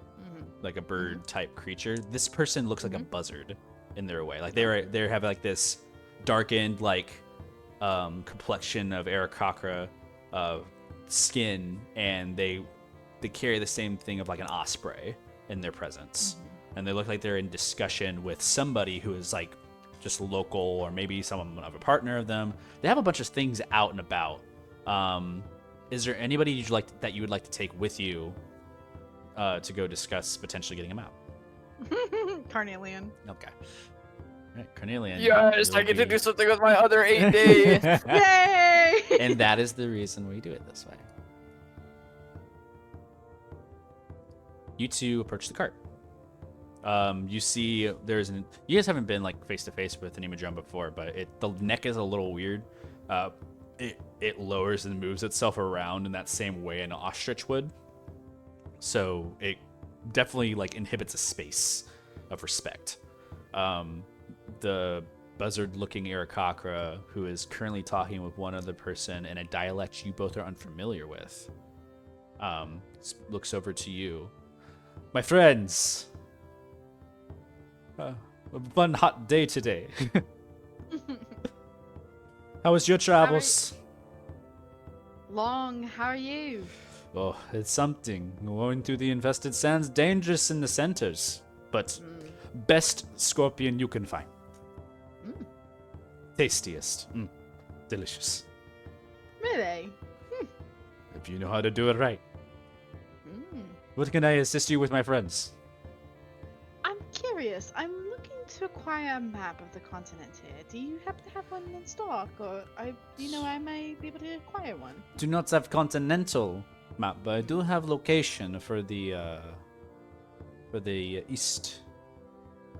It's mine, but if you want to take some time to copy it down, it is something you can do. You wouldn't mind? It's not at all. We did get lost out here. I'd appreciate that. Thank you. It may take some time. It's a old map, and he looks over. You see, even from his like side pouch, he just immediately reaches in and pulls out a map, and he kind of looks in and shows it over to you. For the same purposes of logistic-wise, you'll be sure with that at a later time. However, it is a very fine-made map. It is a little older. It doesn't necessarily have, like, for example, Solaria on it. It doesn't have any of the other navigational ways from the Cedar Paths or the dead like lands or anything like that. It's just like a scope from Halavar to here. It also looks like there's a little bit of the Makoti Desert kind of popping up on the side of it a little bit. You can see that there's like some like routine like notes on side. It's like, you can ignore those notes. That's just my travel. I keep track of where we go and the stops that I have to make to get the get things from my friend here. And he just pats on the Emodrome. I would like to take a mental note of his notes. Sure.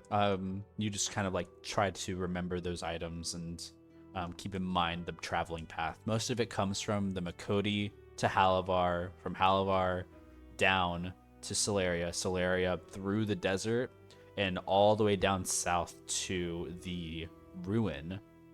That is an actual ruin on the map, which is the... Which one is this one?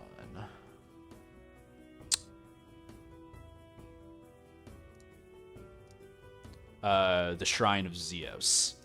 It looks like it stops there, and it's just one line that goes back and forth.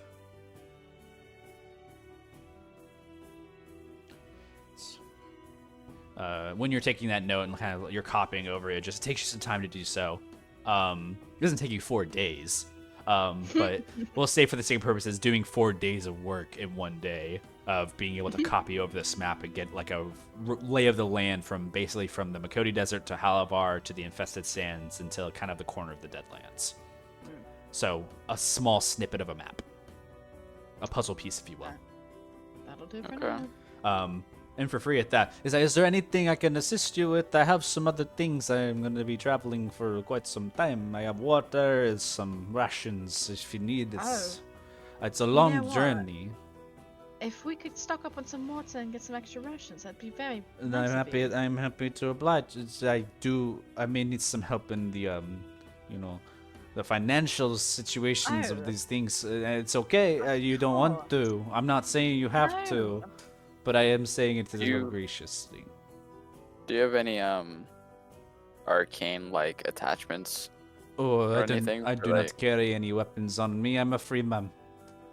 I only carry these, and he pulls up his fists and he holds them up in the air a little bit. All right. It's a kid. I carry a knife. Well, that's good at least. You don't sell any. It's dangerous to keep weapons because they just come and take them. Well, that's fair. Uh, Good thing you have those guns on you, and they'll like. he races them mind. back up with you. He's like, "Yes, my friend, we have these guns." And he laughs. This is kind of like a hysterical laugh. If you guys are looking to purchase anything from them, it's all whatever you're willing to offer to him. He offers back. You guys get water and rations, which is relatively cheap. It could be like copper and silver that you give him, and he'll be gracious. So I'd love to give him 5 gold. yeah. You give him 5 gold. He say, "Oh, may I do not see you, and he's just in a different language completely. Do any of you understand what do I want this to be? Zephyr or Zephyrin? Nope. Okay. He starts speaking this language. It's like it's the so sorry. It's just so much. I can't accept this. It's so nice. I cannot. No, please. We really appreciate your help. So no. I cannot take this. I cannot take. Hold on. No. Hold on. You wait. He reaches No, back into no. his care. He's like, you take this. You take this. It's like he hands you a kind of like this soft wool, like a carpet type thing. What would be a blanket? It's like, cover yourself. It's dangerous out here in the desert. So, it's like, sandstorms and things of that nature. You take this and it'll help you. It comes from kind of comes from you. my mother. It's just for you. Oh, it's beautiful. Thank you. No. Thank you. You have helped me tremendously. I did not expect. Thank you. He just like nods like, that's anything. It's for you. I can do it for you. He Do you have stares any directly bottles? at you. It just bottle. I can have bottles. I gotta go get bottles right now. I'll go over to the. I could go back and get them. Like, he just laughs. You're so kind. Thank you. No. I thank you. There's nothing else. Good luck on your journey. It's gonna be a dangerous one. Where are you going? We're going to Halabad. Oh, I love a lovely place. It's so good. There's a plenty of the. You have to try going to these dry port. You've been dry port. It's another city. It's outside. It's beautiful. It has a wonderful time. It's a port. Goes right to Oracle. It's delicious. It's like different cuisine. Oh my god, it's so good. Well, thank you. What is your name, by the way? You can call me Abar. Alvar. Thank you so much. My name is Idris of the Golden Skies. It's a pleasure to meet you. Idris of the Golden Skies. And the Golden Coin. I get. But I said safe journeys. That could be deal. He says something in a Thank you different so language. And then you guys separate off. You guys have a little moment to get things. I will be sharing with you that map that you have copied over in a future moment. Fantastic. Okay. And as well as any bottles, anything like that, if you guys required. Currently, you gathered about. There's no bottles that he was able to offer you. He just made jokes like he could get bottles for you. You never really got it. Okay. As far as water, you guys are resupplied on water for like the next 7 days, so no worries on that. In case of any reasons that you don't get supplied on water. And you have a copy of one of the eastern maps for the area, which you'll be shared soon. In that note, ending with your 4 days, Idris. Moving on, it'd be Mimosa. Let's go. It's rolling time, baby.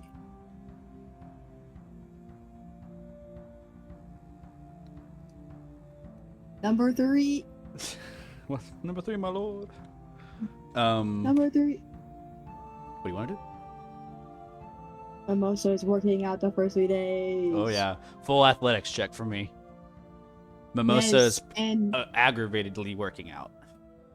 yes, she has that angry fury workout, and because I worked out last time, I have advantage. Yep, absolutely. On your athletic next checks. athletic check, so you have advantage on it. We're going great. Who's adding me in general? Okay.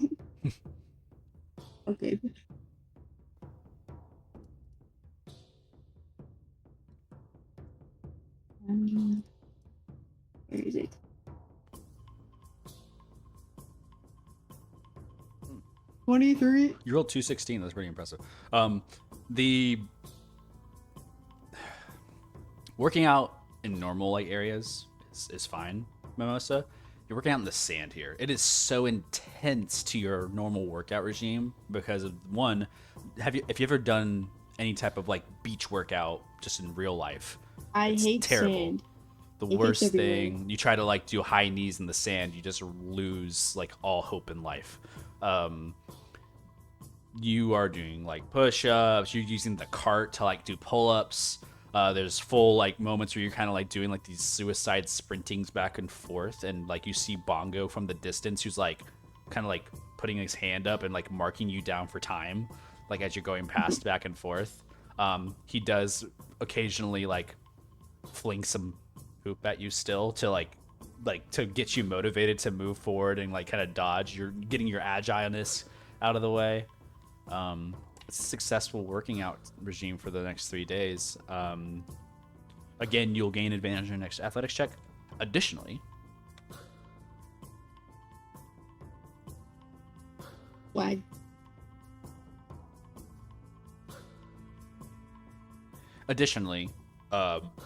for your athletics, in the sake of working for others and trying to get assistance on things that are athletics based or even just strength based, you will be likely picked out in a crowd sometimes. You're starting to show gains, if that makes sense. Like there's you're wearing clothes, but even those clothes are starting to kind of like, you're starting to get a little chiseled in the neck. That V taper showing now. You know what I mean? Like it's starting to all come together. He has his floaty waves. Yeah. Okay. Yeah, you're starting to look like a very strong person instead of just a big person. You know what I mean? Mm-hmm. This is just after a time of doing this for a while. And it's also bulking season, so makes sense. All right. Not much else. Do you want nothing else with working out? There's no interactions that really occur with you. However, if you did want to invite someone to work out with you during these days, you may. You know what? I'm dragging Ymir in it. Oh god. Play a scene between Ymir and Mimosa. Mimosa, you're like 15 push-ups in. Ymir, you both are face down in the sand. Mimosa, you're 15 push up, and you look over at Ymir, who's like kind of on the ground. You see the arms kind of like shaking for a second. Like he can't push up. He can't push up, but he can't push down. Ymir. You know, he's like between it. Light work, no reaction. I could just use a spell for this. Push up and Is there... you sink down. Wobbles are Everything sinking. All the death wobble is starting to happen for Ymir. Everything hurts. Make an athletics check, Ymir.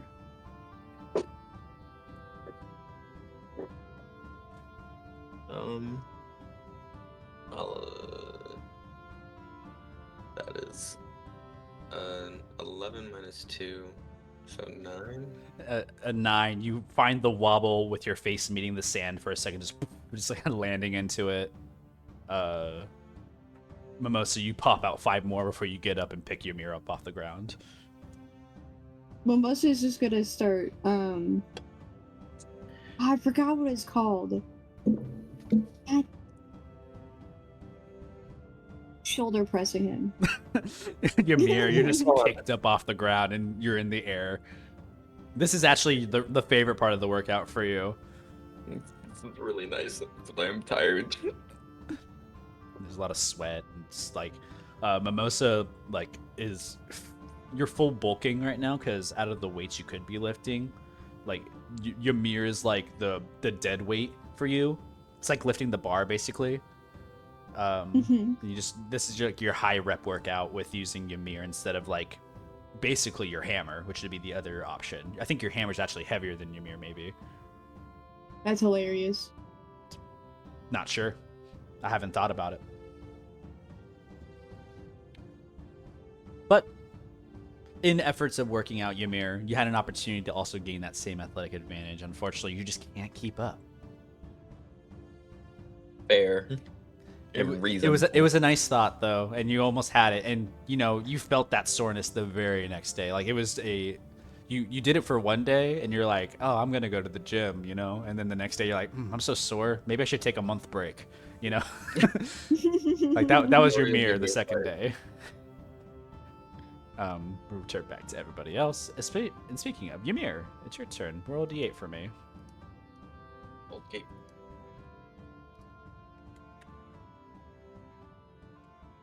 Two days. 2 days.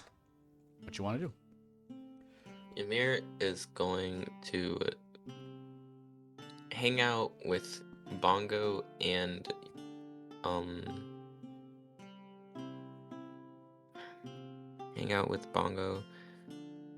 Velu. Okay. And identify things that he's already stolen. Okay. For the day, and teach Bongo things. That's the main thing. Arcana, or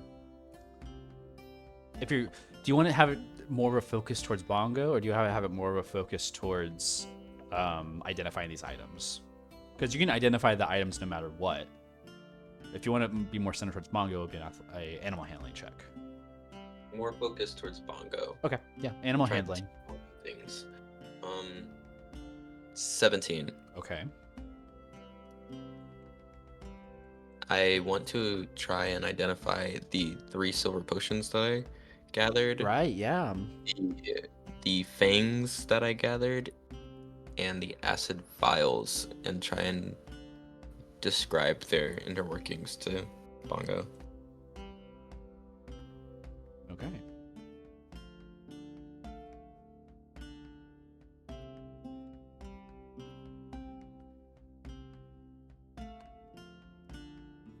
So, easy thing, firstly. The acid vials are, in their sake and purpose, act as very similar, like, acid, like, vials. Like, they are just vials of acid in the sake of what they actually do and perform.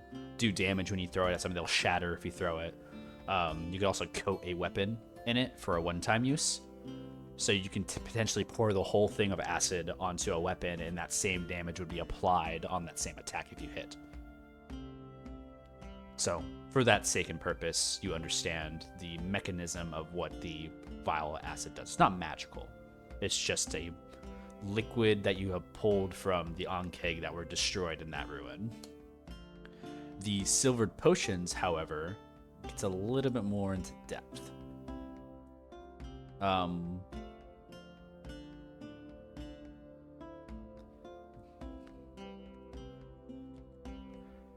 There's one potion. They look to be two different kinds. One of them is an oil and not a potion. This one is an oil of sharpness. This is a similar nature as well. It coats a slashing or piercing weapon, or up to 5 pieces of slashing or piercing ammunition, and it'll add a +3 to like attacks and stuff. Like it's a pretty good, like, useful tool.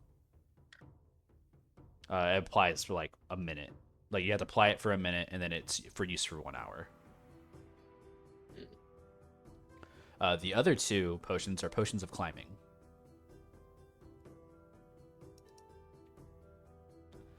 As you shake the bottle, you notice that there's like brown and silver and gray layers that are prevalent amongst the items. The potion of climbing fails to mix the colors when you shake. They just kind of keep separated when you move the colors around. The gray was just more prevalent on the outside, and as soon as you like kind of twist the bottle, you notice that all of them separate around. You have an advantage on athletics checks you make to climb with this bottle. You have a climbing speed equal to your walking speed for 1 hour, and it lasts for that hour, so it's pretty useful. 2 potions of climbing, 1 oil of sharpness. And then the fangs. The fangs you can sell. There's no actual... There's medicinal uses for them.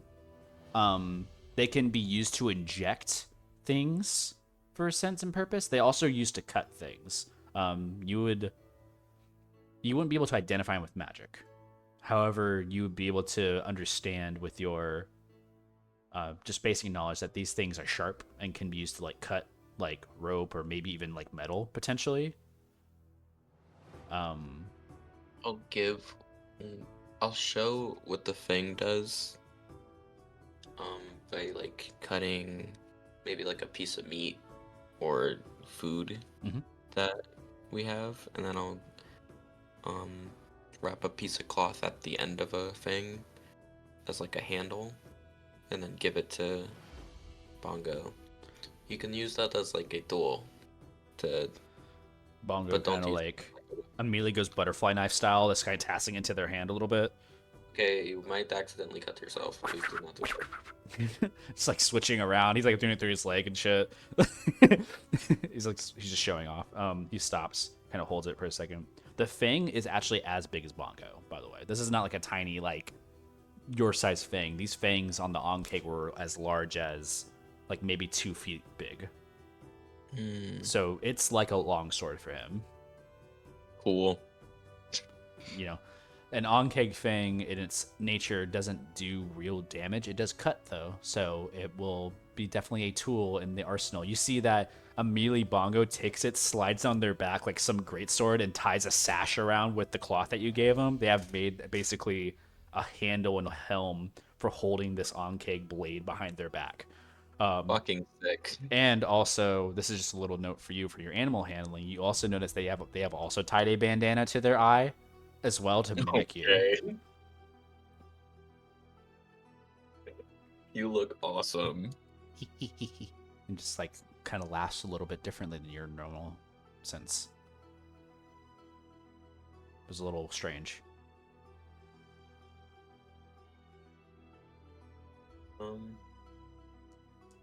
Did I also, because I wanted to be with Vilo in this instance. Yeah. Can I also ask Vilo if he has any books that I could give to Bongo? Vilu kind of looks around. He kind of like pulls out the Sylvan book that he was reading. He's kind of like stares at it. He's like, you could give it to them, but I don't think they're gonna be able to read it. And I don't think I can read it. Can you read it? No, I don't know so. Yeah, I'm just kind of put it back. They pull out another one. They're like, not that one. Pull out another one. Not that one. We got the volumes. They're on Leonin. We can get something. You don't have any like storybooks? Maybe. Let me look. I don't think Belu had any like personal books on them. I think they do, but I don't think they have it on them. Let me verify that real quick, just by going through their inventory.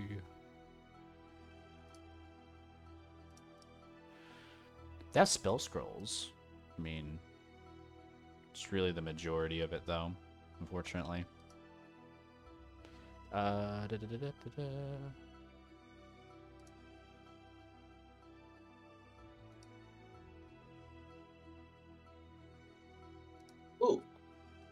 I know, because I forgot to do this anyways. Ymir's gonna take out the letter that Murdoch gave him, and he hasn't opened it. How about you read this with me? Fellow who kind of looks at you and he's like, Oh, not you. he's just like nods, like, oh, like turns away, smiles. My bad. It's okay. Bongo, you could read it with me, and I'll That's fine.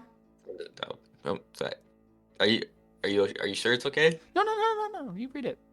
I don't want it to be awkward. It's like, fine. He smiles. Okay. What? No, I'm nothing. I'm nothing. Nothing weird. Okay. He's gonna move on over into a section of the cart with Bongo. Okay. Do you want me to read it out loud, or do you just want it shared with you? You can read it out loud. Okay. I will copy it over to you anyways, but just as a note.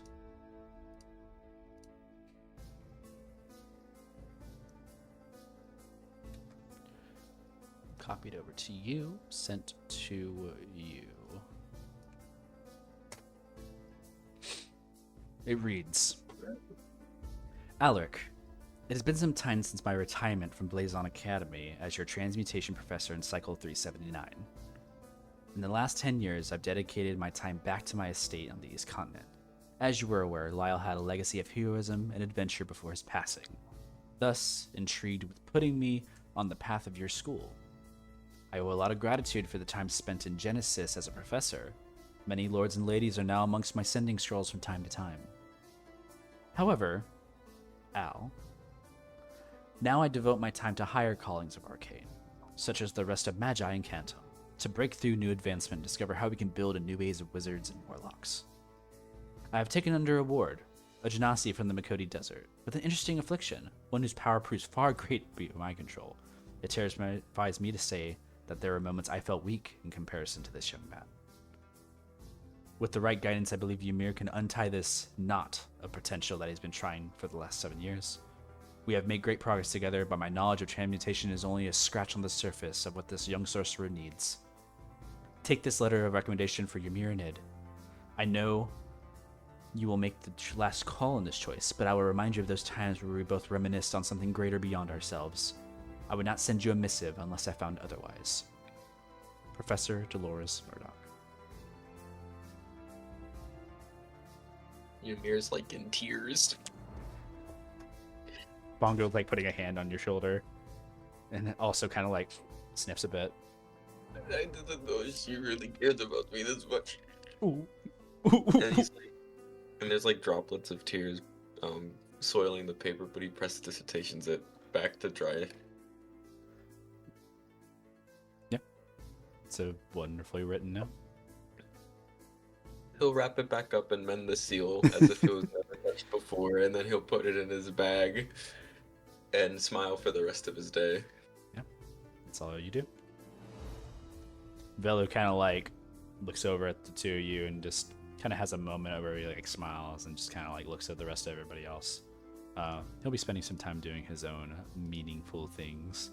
Otherwise, let's return back to the initiative order, where we're going to complete the rest of these days. You can also opt to just use the rest of your days as well if you don't have anything else to do. That's just also an option, just for your sakes and purposes. But we're back to the top, which is Carnelian, but you used all your days. So up to Father Cruz again, at the very top. I'm sorry. 3. 3, that's the rest of your I days. want... No. Oh, wait, it's shit, you're out. Fuck. What would you have to do? It just should be following. Aye, I want Captain. to- Let me think. Okay. I want to connect with nature, the desert. Sure. Make a nature check. We'll see where that brings you with just connection.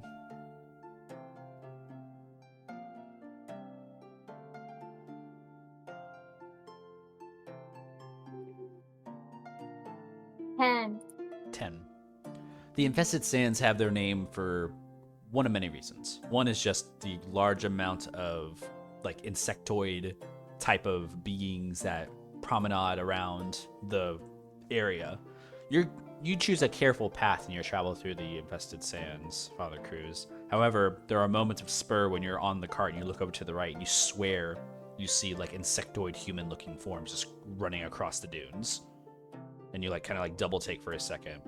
You see like trails of scorpions leading to their nests. You see a snake in the distance. The sand itself reveals what could be underneath like as rock and sediment for sandstone, and also to the occasional brush of shrubbery that exists within either a cactus or even just a weed that grows beyond the sense of its noticing of the environment. For all better purposes, just dead plants that thrive in these environments. Thorny, like sand spurs, you name it. For these 3 days, it's a long time of just looking, but there's nothing much else you can do in the regard to the nature you glean off of it. What were you trying to decipher amongst your area? I don't know. I just wanted to connect with the sand desert. It's very hard to do. It's just so ever changing. Even night to night, the dunes move in their own retrospective way that reminds you of the area you actually exist in. And when you make attempts to connect, you can tell that there's just a sense of rush and movement, where if you stopped moving, it would be not of the way that this place works. Taking the time to stop and pay attention to this area only brings you more confusion in some of these matters. So you find it very hard to connect. That's always been the case, though. It's always been the big mystery of the infested sands in your mind.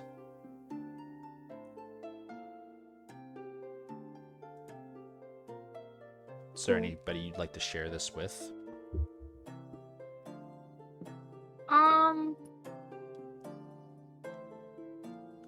Ymir, because he's from the desert. Actually, you know what? No, fuck that. My son. Fuck that. My son. Other help. Okay. Father, help. I like That was that mad one. aggressive. Mimosa, you're just sharing a moment with your father once more. The sand dunes that kind of peel to the side. You see Father Cruz is getting frustrated. As he goes, like, kind of puts a hand into the sand, the drifting the sand. He kind of, like, recounts, like, the time of what the sand followed him for a moment. And you see, like, the trail of scorpions, the things, and Mimosa, you're just seeing the frustration upon your father's face.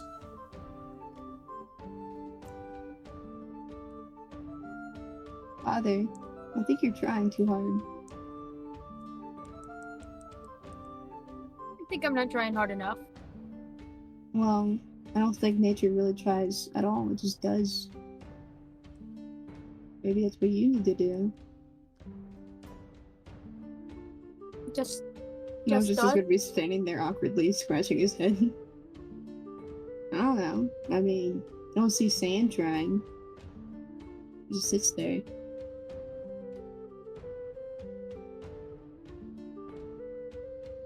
really just kind of think about that, and maybe he'd go to like meditate. You meditate on this and think about it.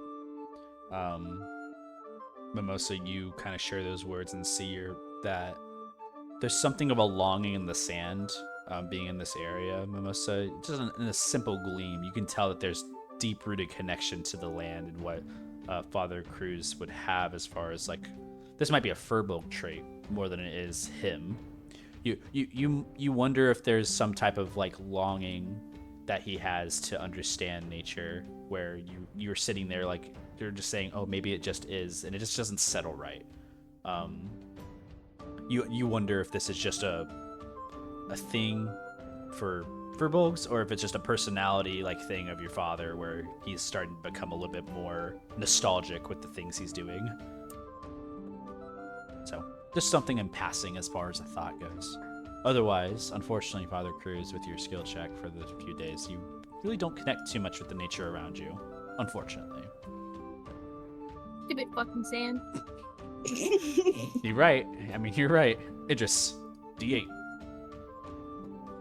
Ooh, let me see here. 2! 2. You still got one more day after this. Oh my gosh, oh my gosh, oh my gosh. Anything you should do. By the way, if you guys can help one another with these days as well. Like, if you guys choose to be like, hey, you know, like, I want to help this person do this, you can do that as well. I would love to work out Okay. with the help of Mimosa. Yeah. Mimosa's already 3 days Yes. into a workout, so one of the days Ymir worked out and gave up, Idris, you saw that Ymir gave up, and you kind of just jumped in to fill that gap. You can make an athletics check. Fantastic. 19. 19 athletics. Mimosa, make an athletics check as well. This is a different Okay. one. This is not. Don't do this one with your advantage. Okay. This is a contested roll. Contested. Ooh. Okay. Killer. 26. Idris, you're keeping up. So hold on, Idris, you're keeping up. Firstly, this is the thing that you want to make note of. Like, there's a moment, and most of the workouts happen early in the morning. Like, they're like, but when you wake up, Mimosa, you get your reps in, and then at the end of the night, you get your reps in. You know, and then maybe during your travel, you'll sneak a few in when the cart stops, when you're bored. Idris, you follow really in the mornings more than anything because of your either taking the last watch or anything like that. In following along with Mimosa, you are keeping up. However, you're noticing that there's a competitive side to Mimosa that you haven't recognized before. There's as you're like kind of meeting beat for beat on like repetitions, Mimosa pushes a little faster than you to get a little bit ahead of you. And you're taking notice of this. Mimosa, what is one way that you would trip up Idris and not being able to follow you up? What do you think Mimosa would do to like kind of be a little cheatsy on like working out and being a little bit better than Idris? He's doing everything longer. Like, if she's doing push-ups, he's gonna do it longer. Yep. If she's doing sit-ups, he's gonna do it longer. At one point, he's just like, let's see if we can deadlift each other. And then he's just gonna deadlift her multiple times. Yeah, there's a So they- moment like with both of you, and you're just like there, and Idris, it comes up to your turn that deadlift Mimosa, and this is where the 19 starts to fail because you realize that Mimosa, what's your weight again? Just naturally? Oh wait, let me. I think let you me put actually, the math on this. I think you actually We- calculated this before. Where did I put it? It's Oh, like- it's like 310 pounds. Yeah. Holy moly. That's a deadlift. That's a lot. That's a deadlift. You can do it, maybe. Your legs are a little. Maybe, he says. At a 19, though, however, you are able to support Mimosa's weight by standing. Nice. Nice. The knees buckle, however, the moment you try to squat down. And there's no like a deadlift is just picking someone off the ground, deadlifting them upwards. The supporting of the weight of Mimosa like up to your thing is fine, but the moment you have to set it back down, you just fall forward. Like your legs pass out, and you just kind of like your eyes roll a bit from Mimosa's the catching amount her. of like pressure coming from your head. You did well. That hurts. You're supposed to. You screwed up my back. Oops. You'll have advantage on your next athletics check because of the citrus, Facts. but only on your next one. All right, Mimosa. 1d8.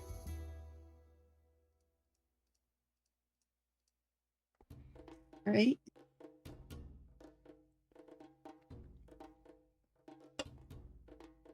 I'm gonna just be a D5 at this point.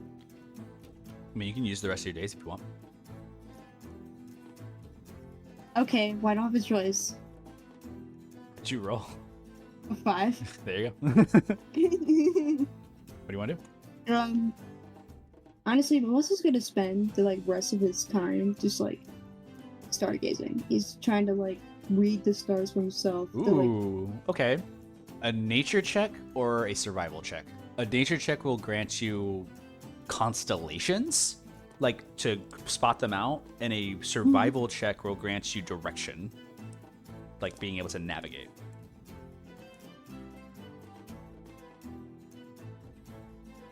Whatever you choose.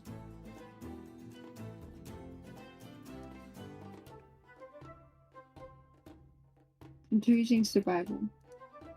Survival. 23.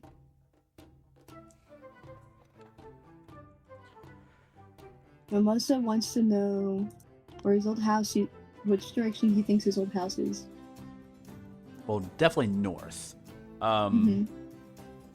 Pagoda Prime, the planet, is in a sense, like the most crux way to determine where stars are aligning to. Because there's the planet, there's the sun that will basically, you orbit the planet and the sun is basically coming around somewhere. There's some basic form of astrology in this world.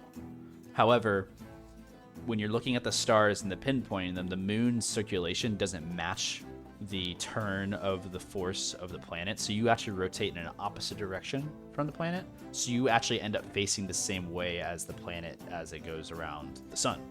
So you see the same star pattern, and you can catch that sometimes in the passing nights. You could theoretically guess where the stars would align to go due north. However, based upon the brightest star that is currently revealing itself in the distance, because it's been sitting there for like the last couple of days, you notice that that star is rising a little bit more. So that indicator to you may mean that you are shifting rotational axis, potentially.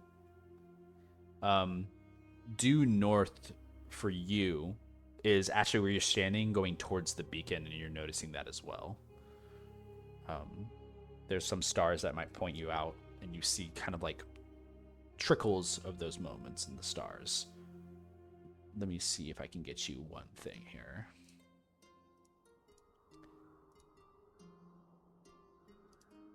This is going to be kind of funny.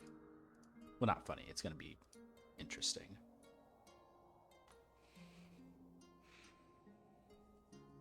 I'll allow this for survival as well.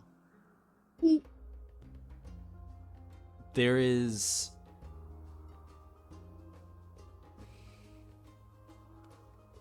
there are constellations in the skies, and that's a lot of the time how you do determine travel and direction.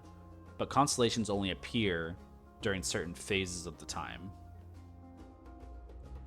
During this phase of Castro, there is a little bit of multiple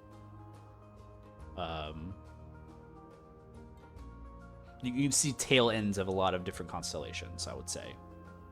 But the main one you're seeing in the sky is the Atlas Hydra, which is what they would call the name of the constellation is Dione.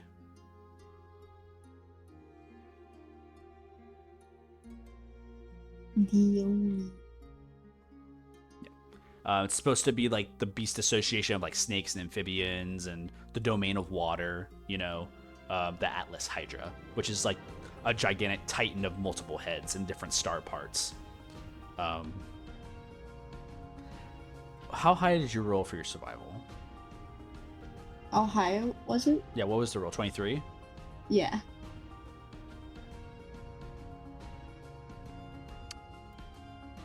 Can I get... I think Velu's going to help you. Okay. You and Velu sit together. This is probably a first time for you too, so... You and Velu kind of like are on watches often, because there's a little bit of comfort from the last time you're on a watch with him. He doesn't really question you. But you're looking at the stars, and he kind of looks over you. He's like, "What are you doing?" Searching. Oh. He just kind of like looks up with you. He's like, "That one?" And he just points over there. Which one is that? That one's the Androsphinx. It's like the Why? lightning one. You see it Who like names the these? stars. Like he like points at it a little bit. He like points out some of the stars, and on it, it's like that one's the whisker you see, and then there's the paw, and then it's the face. You know, kind of starts trying to point it out to you. He makes it out as much as he can. With your survival check, you can see what he's pointing out.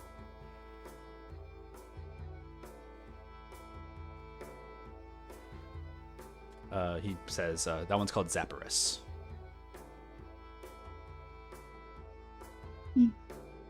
What else is there? There's... I know a couple of them. There's Megaro, which is the great horned owlbear. That one's not showing in the night right now. We're only going to see the two right now. There's Cotillion, the prismatic dragon. The Elder Remmer has, which is Alivera. The Cosmos Rock, which is Dremius. That's my favorite. It's during APOC. The Tarask, which is Patadion. The Sky Whale, which is Nimbius.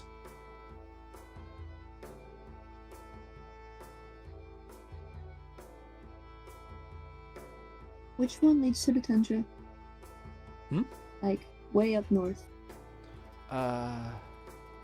Probably Megaro, the great horned owlbear. Or the Elder Remmer has, the Alivera. They all shift in location, but based upon the time of the year, it can tell you direction. For now, north is through the Dione, which is the Hydra.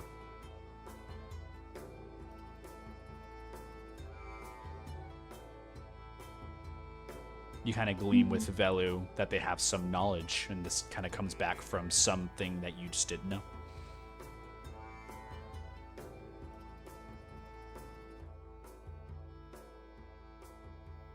Yeah, and you and Velu spend time recounting the stars in the sky. Can you name them all so I can write them down? Sure. I'll just copy this over to you guys.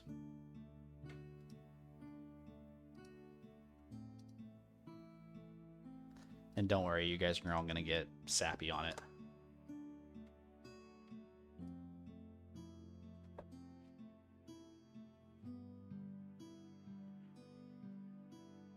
Okay.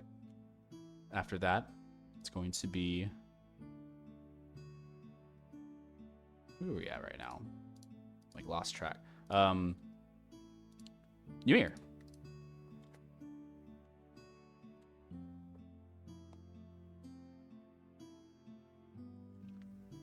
Hello. Roll D8. Can I just use the rest of my days? Yeah, what do you want to do? Every time we stop, Ymir would like to venture and Just explore. look for an ingredient Ooh, okay. for research. Sure. And he'll go with Bongo. And this is 5 days, so I think he'll just take a different person each day. I don't know if like No, we don't have to interact all those scenes, but if one of them does come back successful, we'll go like one by one for each person, and we'll see which one comes back as a successful search. Mm-hmm. So, okay. So yeah, if you're looking for specific materials, that's going to be investigation. If you're just looking for a general this might work, that's going to be a perception. A general, this might work. Okay, perception. You don't have to. You're gonna have to roll it 5 times. So Okay. we'll do it for the first one. We'll say who you want to travel with for the first time. Okay. The first one is a nat 20. Who you want to travel? I think I'll take Cruz with me. Okay. Where am I going? We're going out and about whenever we stop the cart. Father Cruz has been. Their eyes have been towards the sands and have been kind of communing with the nature a little bit. Ymir, you've been noticing this. You kind of just follow along with Cruz's path for a moment, taking that opportunity to step away as well. Your search broadly comes across some opportunistic items that may work. You find sapphire in this journey with Father Cruz. You're not sure if it's natural sapphire or if it's something maybe dropped, but it is a sapphire nonetheless. The gemstone is about maybe a palm size of your hand, like maybe a pound. It's sapphire. Okay. That's like the main thing you capture, but there are other items here that you gather throughout like the dunes in this desert. There's many like sulfuric rocks from maybe previous like land masses that have like corroded over time and ended up in this desert. You know that the Suncrest Lake is nearby, and some things kind of end up being pulled up from the storms and landing into this desert as well. So you see like sometimes you'll see like a wood debris, and you'll kind of look through those metals and see that there's some like irons and things of that nature. Nothing that would be like magical per se, but just like rare materials and stuff like that maybe. Yeah, but the rarest thing you find today is a sapphire, which is a very well cut. So you assume that this fell off a cart or something. Okay. You'll pocket it. Yep. You can take some investigation onto that. Father Cruz, being with Ymir, you're kind of noticing that he's like taking to nature a little bit better than you in this moment.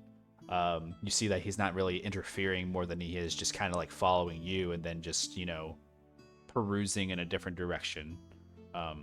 You're not sure if it's a good or bad thing, but you do see that Ymir is picking things up from the sands and like kind of like putting it in his pockets as he's finding things and just things and wares for his travel. Cruz is taking notes. Ymir's ability to walk amongst the sand is something of natural that you don't even possess, being part of the desert yourself. So this is something more of like inherited that you feel as though you just maybe won't be able to grasp a feeling of. But you can definitely tell there's a part of Ymir that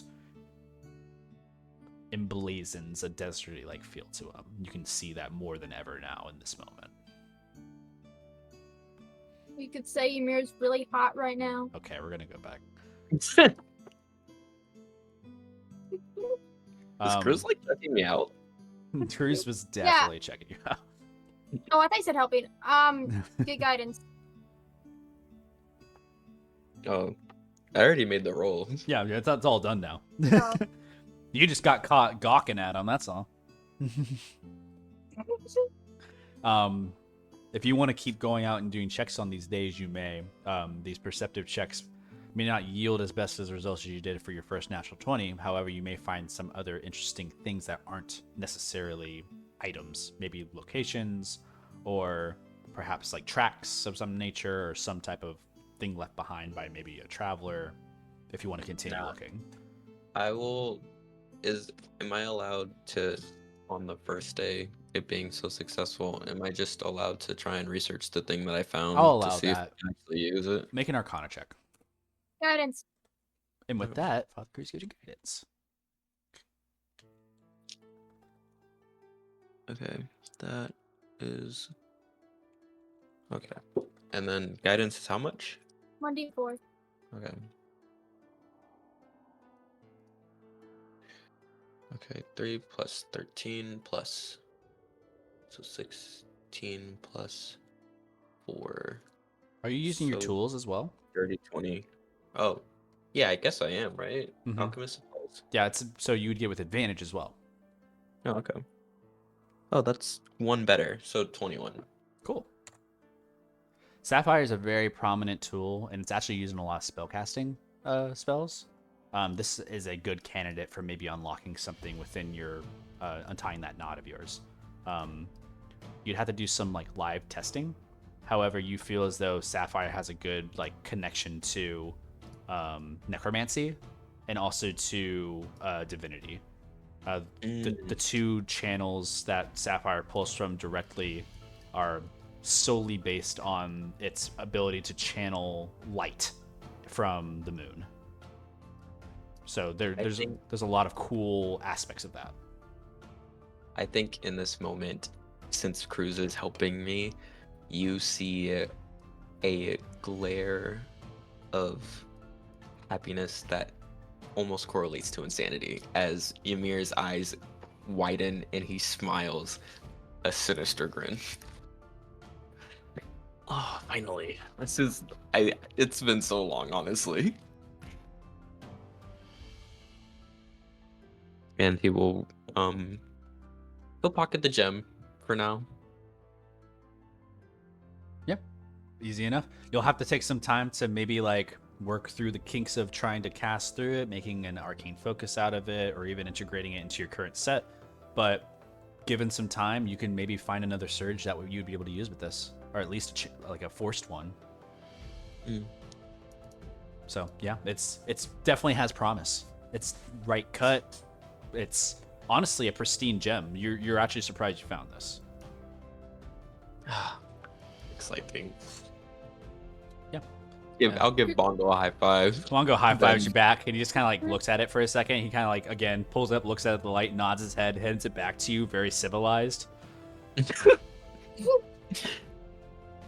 I'll give Cruz a thumbs He still up. has that little onkeg like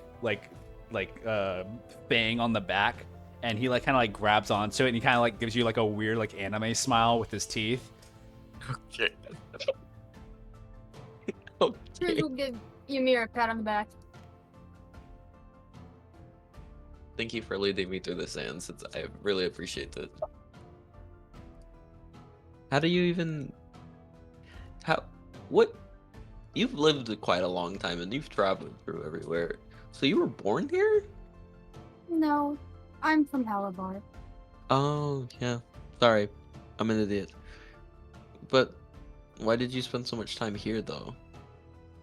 Where my god is. Yep, I saw him too. Wow. I mean, Me and you need to have like a full-on conversation about whatever that was, because like I witnessed so much that I feel like I got imposter syndrome just standing there. That was a lot for me. you did a lot. It was really cool, but also a little bit depressing at the same time. That's just how it is, but you're right. That conversation is long overdue. Okay. Yeah, your head starts unraveling with the kind of ideas that may persist in this. This is actually a material of sapphire has been something on your list for a while. It's just you just happen to knock something off your list, and it's just a giddiness that you feel. Well, whenever I get to working with this new material, you will be the first one to see its new potential. Since you missed the first time, I unveiled my research in the fight. I'm looking forward to it. Yeah, it's like super cool, and I'm just gonna say like something so like awesome, something that you'd like read in a story. Trying to be a hero legend, huh? No, not the hero of legend, none of that, but like just powerful.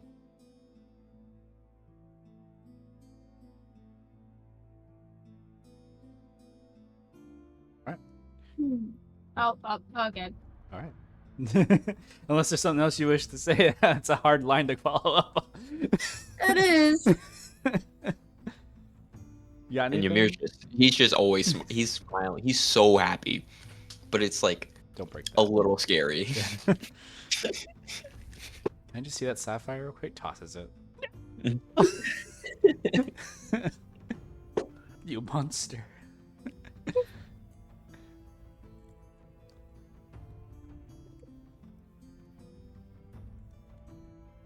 Alright.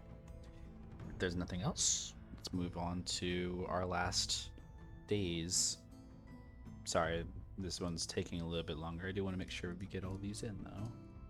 Last ones we got is Idris. You have 1 day left. Yippee! What do you want to do with your final day? The day before you arrive to Solaria. My final day will be spent hanging out with Hoppian. Aw. There's Short and simple. there's an enjoyment of the day. Make an animal handling check.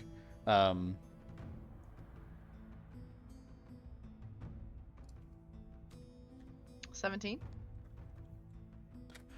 Hoppian's static. Loves spending time with you. Honestly, it's a full day of just enjoyment with one another. You kind of hold him and like travel with him. You kind of see him take off and go take out a scorpion, like on the ground, and like pick it back up into the sky, drop it dead on the ground again, and then pick it back up and like play with it. You take notice that Hoppian has a lot of speed in the desert, but always comes back to the cart side to land and like rest. Is there anything that you wish to give direction to for Hoppian? I'd like for him to fly kind of up, like towards like north, the same way that we're going, just to see how much distance we have left. Hoppian just takes off.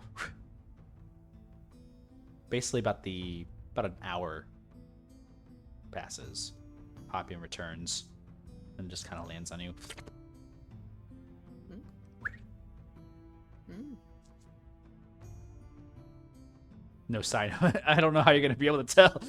he just kind of looks at you. Well, it's good enough that he came returned. back in an hour. Fantastic. He came back. Must be good. Yeah. Hoppian keeps a hip hop in his step. Your affinity to your animal has grown much more. And with that being said, the downtime ends. We're going to end this session with a little bit of arrival to Solaria. Father Cruz, is there anything you'd like to describe as the vision of this town like appeals to the party as they start to arrive? Is there anything that you want them to take notice of first? As they come into the town, they notice it's a small, fairly Amish town, or not really Amish, but it's got that feel to it. It's really small, not much going on, but it's just kind of weird. Everybody's just like so happy. Yeah, there's a lot of smiles in the crowd. Velu blends into this place actually a lot. It's a people are just enjoying themselves, and the buildings that kind of scrape over one another mesh in this smaller city within the desert. A lot of the buildings are either made with like the wood that's found a couple miles out towards the port area near the lake, or if it's going to be any other distance, it comes directly from the sands and made from sandstone. A lot of clay building and a lot of dried, what would be like remains from firewood or something like that, that kind of uses ash and clay for the next buildings that they create. You can see that there's like pits of like where the fires would raise for the lights of the town. You can see that there's paths of like tile that kind of mark between different buildings. It's a big enough town to walk through and peruse about. You guys arrive here for a night of rest. You guys are arriving kind of nearing the end of the night into Solaria. Father Cruz leading the cart. Is there anywhere you'd wish to direct them to, or any places that you think would be nice to visit? It can be anything you wish. Do we have a tavern?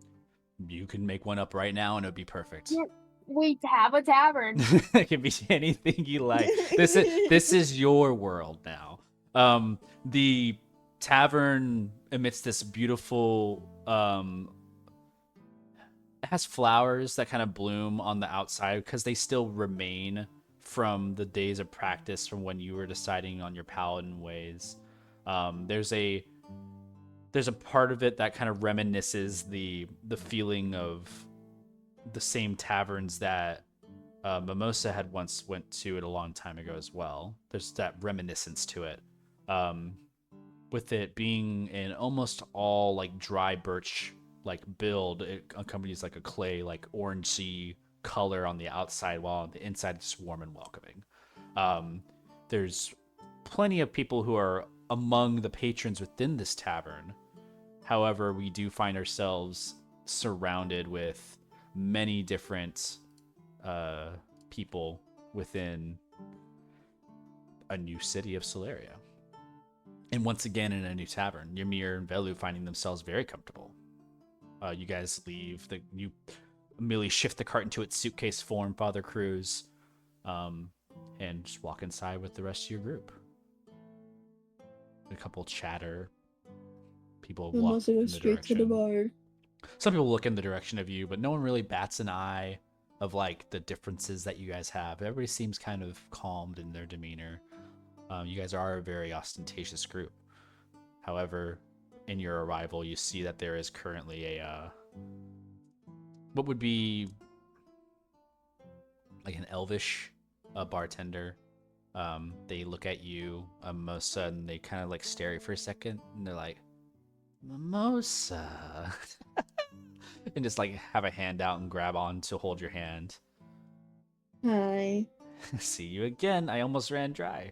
Father Cruz! Everybody, Father Cruz is back! It's immediately like everybody like looks over and is like, ah! Like a large scream of like people.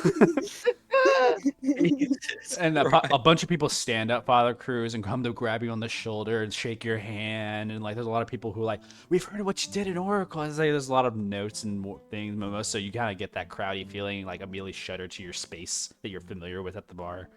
Father Cruz, you're getting a lot of just recompense of like, welcome back. We've missed you so much, Father Cruz. How was your journey?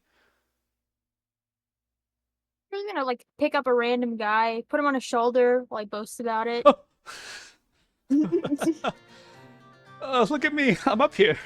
And just and you're just talking and like sharing some details. The rest of you who are within the tavern, there's a round bought for you all. You share a drink with one another.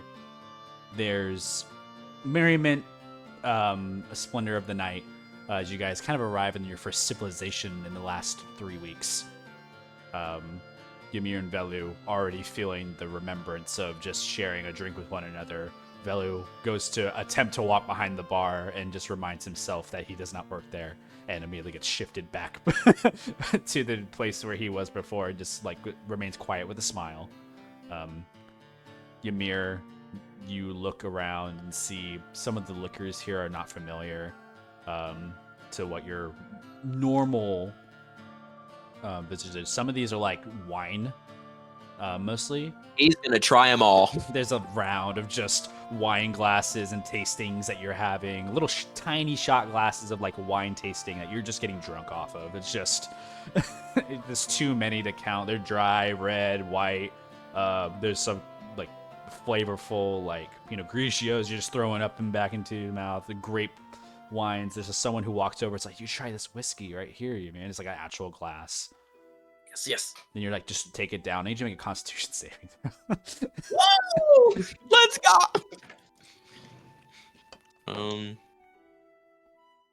That is a 1, 2, 3, 4, 5. Wait, 1, 2, 3, 4. Right? No, 5. 24. 24, like a champ. Swallow down, slams into the bar. Everybody's like, yeah! They scream out with you. It's like, man, no one's seen down that before. That's been sitting there for ages. Hell yeah. They call Wait, that- ages? And you kind of turn your head for a second. You look at the bottle. It has a label on it. It actually is in Genasi. This is a bottle from, what's it called? This is a bottle from Geta, which is kind of like the Earth nation of Genasi. Very like rustic and like kind of a dark brutish taste, stings the mouth. Your throat definitely feels that kind of like thickness to the drink. Cinnamon in its undertone. It's not a fireball whiskey, but it's definitely something in relation to it. They got the hard liquor here. Yeah, and as soon as you like swallow it and you down it, you immediately feel like the head spin. You're not Are you drunk, okay, young man? but you took it down. No, I'm good. Get me another round. Does Cruz see any new faces in the crowd? A couple. You see that there's a couple younger faces in the crowd. Actually, there's a lot of you see a couple more halfling than what you're familiar with in the crowd.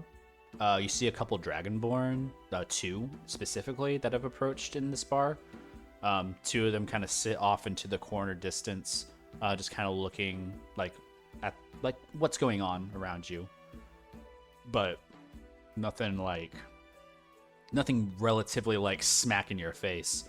There is another firbolg, however, that you do count an eye on. Does he look familiar? No. Just seems to be about amongst the crowd. Hell yeah. You sit there for a moment and you gather your moments of like talking and revelry, and people are talking and like communing with one another. Everybody's enjoying themselves. A couple hours pass, and then the night grows to just the last few patrons, including yourselves. There's some chatter going on beyond you all. And I'll let you guys overhear this conversation if you so seek to, or whether or not you want to participate in it. I volunteer. You just listen and overhear these things.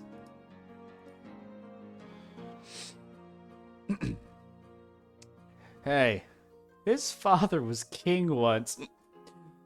It must be hard to be a prince of no land or resources down in their province.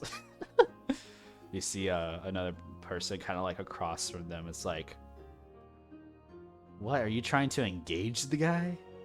Come on, he's not here to be smitten over you. Like, your pathetic protection. What? Why are you defending him? He's trying to conquer all this bullshit. And then the guy kind of that's like, I feel like you're projecting some of your lack of reaching out to many other people. Maybe you just haven't had any callers recently. I don't know what that is, but would you be arrogant to think that a firbolg is a prince of the Dulissian province and is leading all of the nation for Dulissian? King Dulissian was the first. The other guy back again. It's like, I'm about to project my fist into your teeth if you keep on talking. You look over. It's the firbolg that's saying this. project the fist into your teeth thing. Like, look, he's getting aggravated. It's like he just kind of pauses for a moment. There's a moment. Third-horn bastard, and just like a mumble underreach, and you see the firbolg like pop off the chair, like go over towards the person, like grab onto them, and immediately start swinging. Just there's a full like fist that's thrown at this. Fight! Cruz is gonna immediately step in. Yeah, a fist is thrown. One punch is hit on the one. It's like a what? What is this person? This is like some human, like it's someone who's just lived here for a while, probably. Older gentleman, hiccuping, probably familiar with them from this bar. But this new face, this firbolg face, just throws a fist and just kind of grabs onto him. It's like, you disrespect us, and just like throws a fist. You get between for this moment, Father Cruz, and kind of push them two away from each other. This is a night of. You're gonna let him talk to about you and me like this? Thinks that we're lesser. That we can't be kings and princes. I say fuck you. Not pointing to you, pointing to the other guy. And the other guy's just kind of like behind you, just like his hands are full up, like, what's up? What's up? Cruz will look at the firbolg and just say, you know, we're not kings nor princes. Yes, and we then look are. at the dude. Cruz will just like ignore him. Or, you know, maybe in the olden time. And then he'll just look at the guy on the ground. He's not on the ground. He's And- currently just like back. He stood up and like he's backed up, and his hands are up, and he's like kind of like waving them on. Cruz will grab him by the shirt collar. You're familiar with this guy, It's- though. I know. He'll just say, you've been here a long time. You know we resolve our conflicts with words, not fists. Kind of like looks at. I didn't throw it. I didn't throw the punch. I was just saying. It's obvious. And Look you at you. You're a leader amongst people. No prince. Don't need to be a prince or a king. He just kind of looks at him. He's like, there's definitely a tension between the two.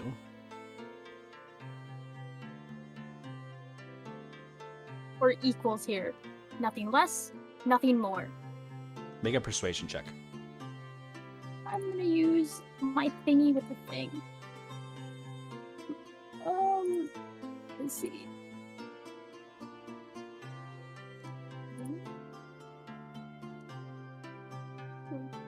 $30. What? Okay. Come again? So I rolled a 15. I did a guidance +4, my persuasion's +6, and then I get a class thing of once a day I can add +5 to my persuasion Yep. roll. 30. Wow. 30. Wow. Calmness sets on the entire tavern as words of retribution from a father and bishop of some kind, some countenance of revere, and honestly, high praise speaks. The two individuals who are fist fighting with one another for a moment, the firbolg across, and the person across from you, the human who's kind of like older in their countenance. There's like an older man. You kind of look at you for a second, Father Cruz. It's like, yeah, you're right. It's just stupid. The firbolg kind of looks and says, right, it is stupid. Your feelings are not stupid. It's how you act. The firbolg We're just all- finishes their drink and just says, I'm done for the night.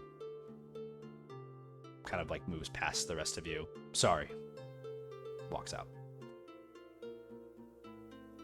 The older guy sits back down on his table. It's like, Cruz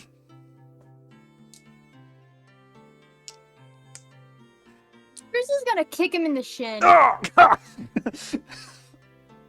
why? Go apologize. Why? He's butthurt. He let her be hurt. People need to be hurt. You're gonna stare at him. Okay, fine. Gets up, walks out.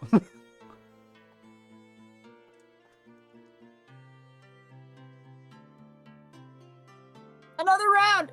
Another Go, Everybody, Father everybody shouts. Cruz! Yeah. Father Cruz, you do hear something outside of the tavern when you say this. It kind of sounds like another shout, and it kind of gets your ears up. Somebody fucking turn this car around! Are you approaching what's happening outside? Yeah. Yeah. You hear, as you're approaching to the door, we're going to probably end the session after this moment. You approach towards the door, and you start hearing something. Prince Delician sends his regards. You haven't exited through the door yet. I know. You open the door, you look to the left, see the man who's been sent out.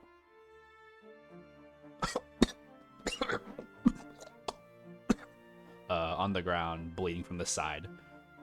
The eyes are coming back and forth to you, like you're looking up. It's like, Spare the dying? you send Spare the Dying out.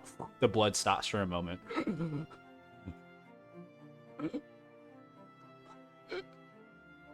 His finger points up in a direction, like shakily. You look over, you see there's a couple of individuals. You see the knife still brandished out from the firbolg. You guys see, well, you, Father Cruz, see in the distance this person kind of like hold onto their hand, like they speak into something, and you see kind of a vision of like two white lines appear in the sky, in the area right in front of him. It opens up like a door. He steps backwards and just vanishes.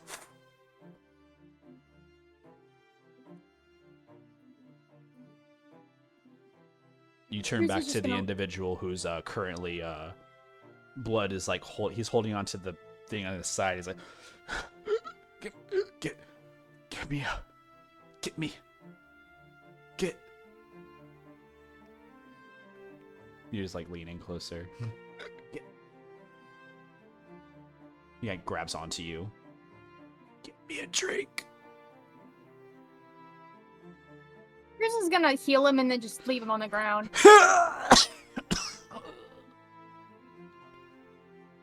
Thank you. You burst back through the door into the tavern. Well, howdy, Father Chris.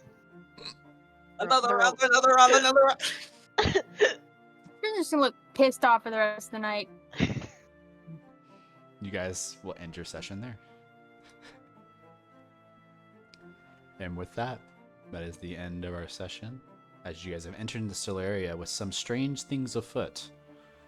Another firbolg brings some reverence into your guys' lives, as you guys are aware that a firbolg monarchy still exists within the Delician province. And you guys only rear closer to the binds between Halavar, the province, and Oracle. Basically in the trifecta area of this whole incursion. But with that, nothing else is from me. I will stop recording.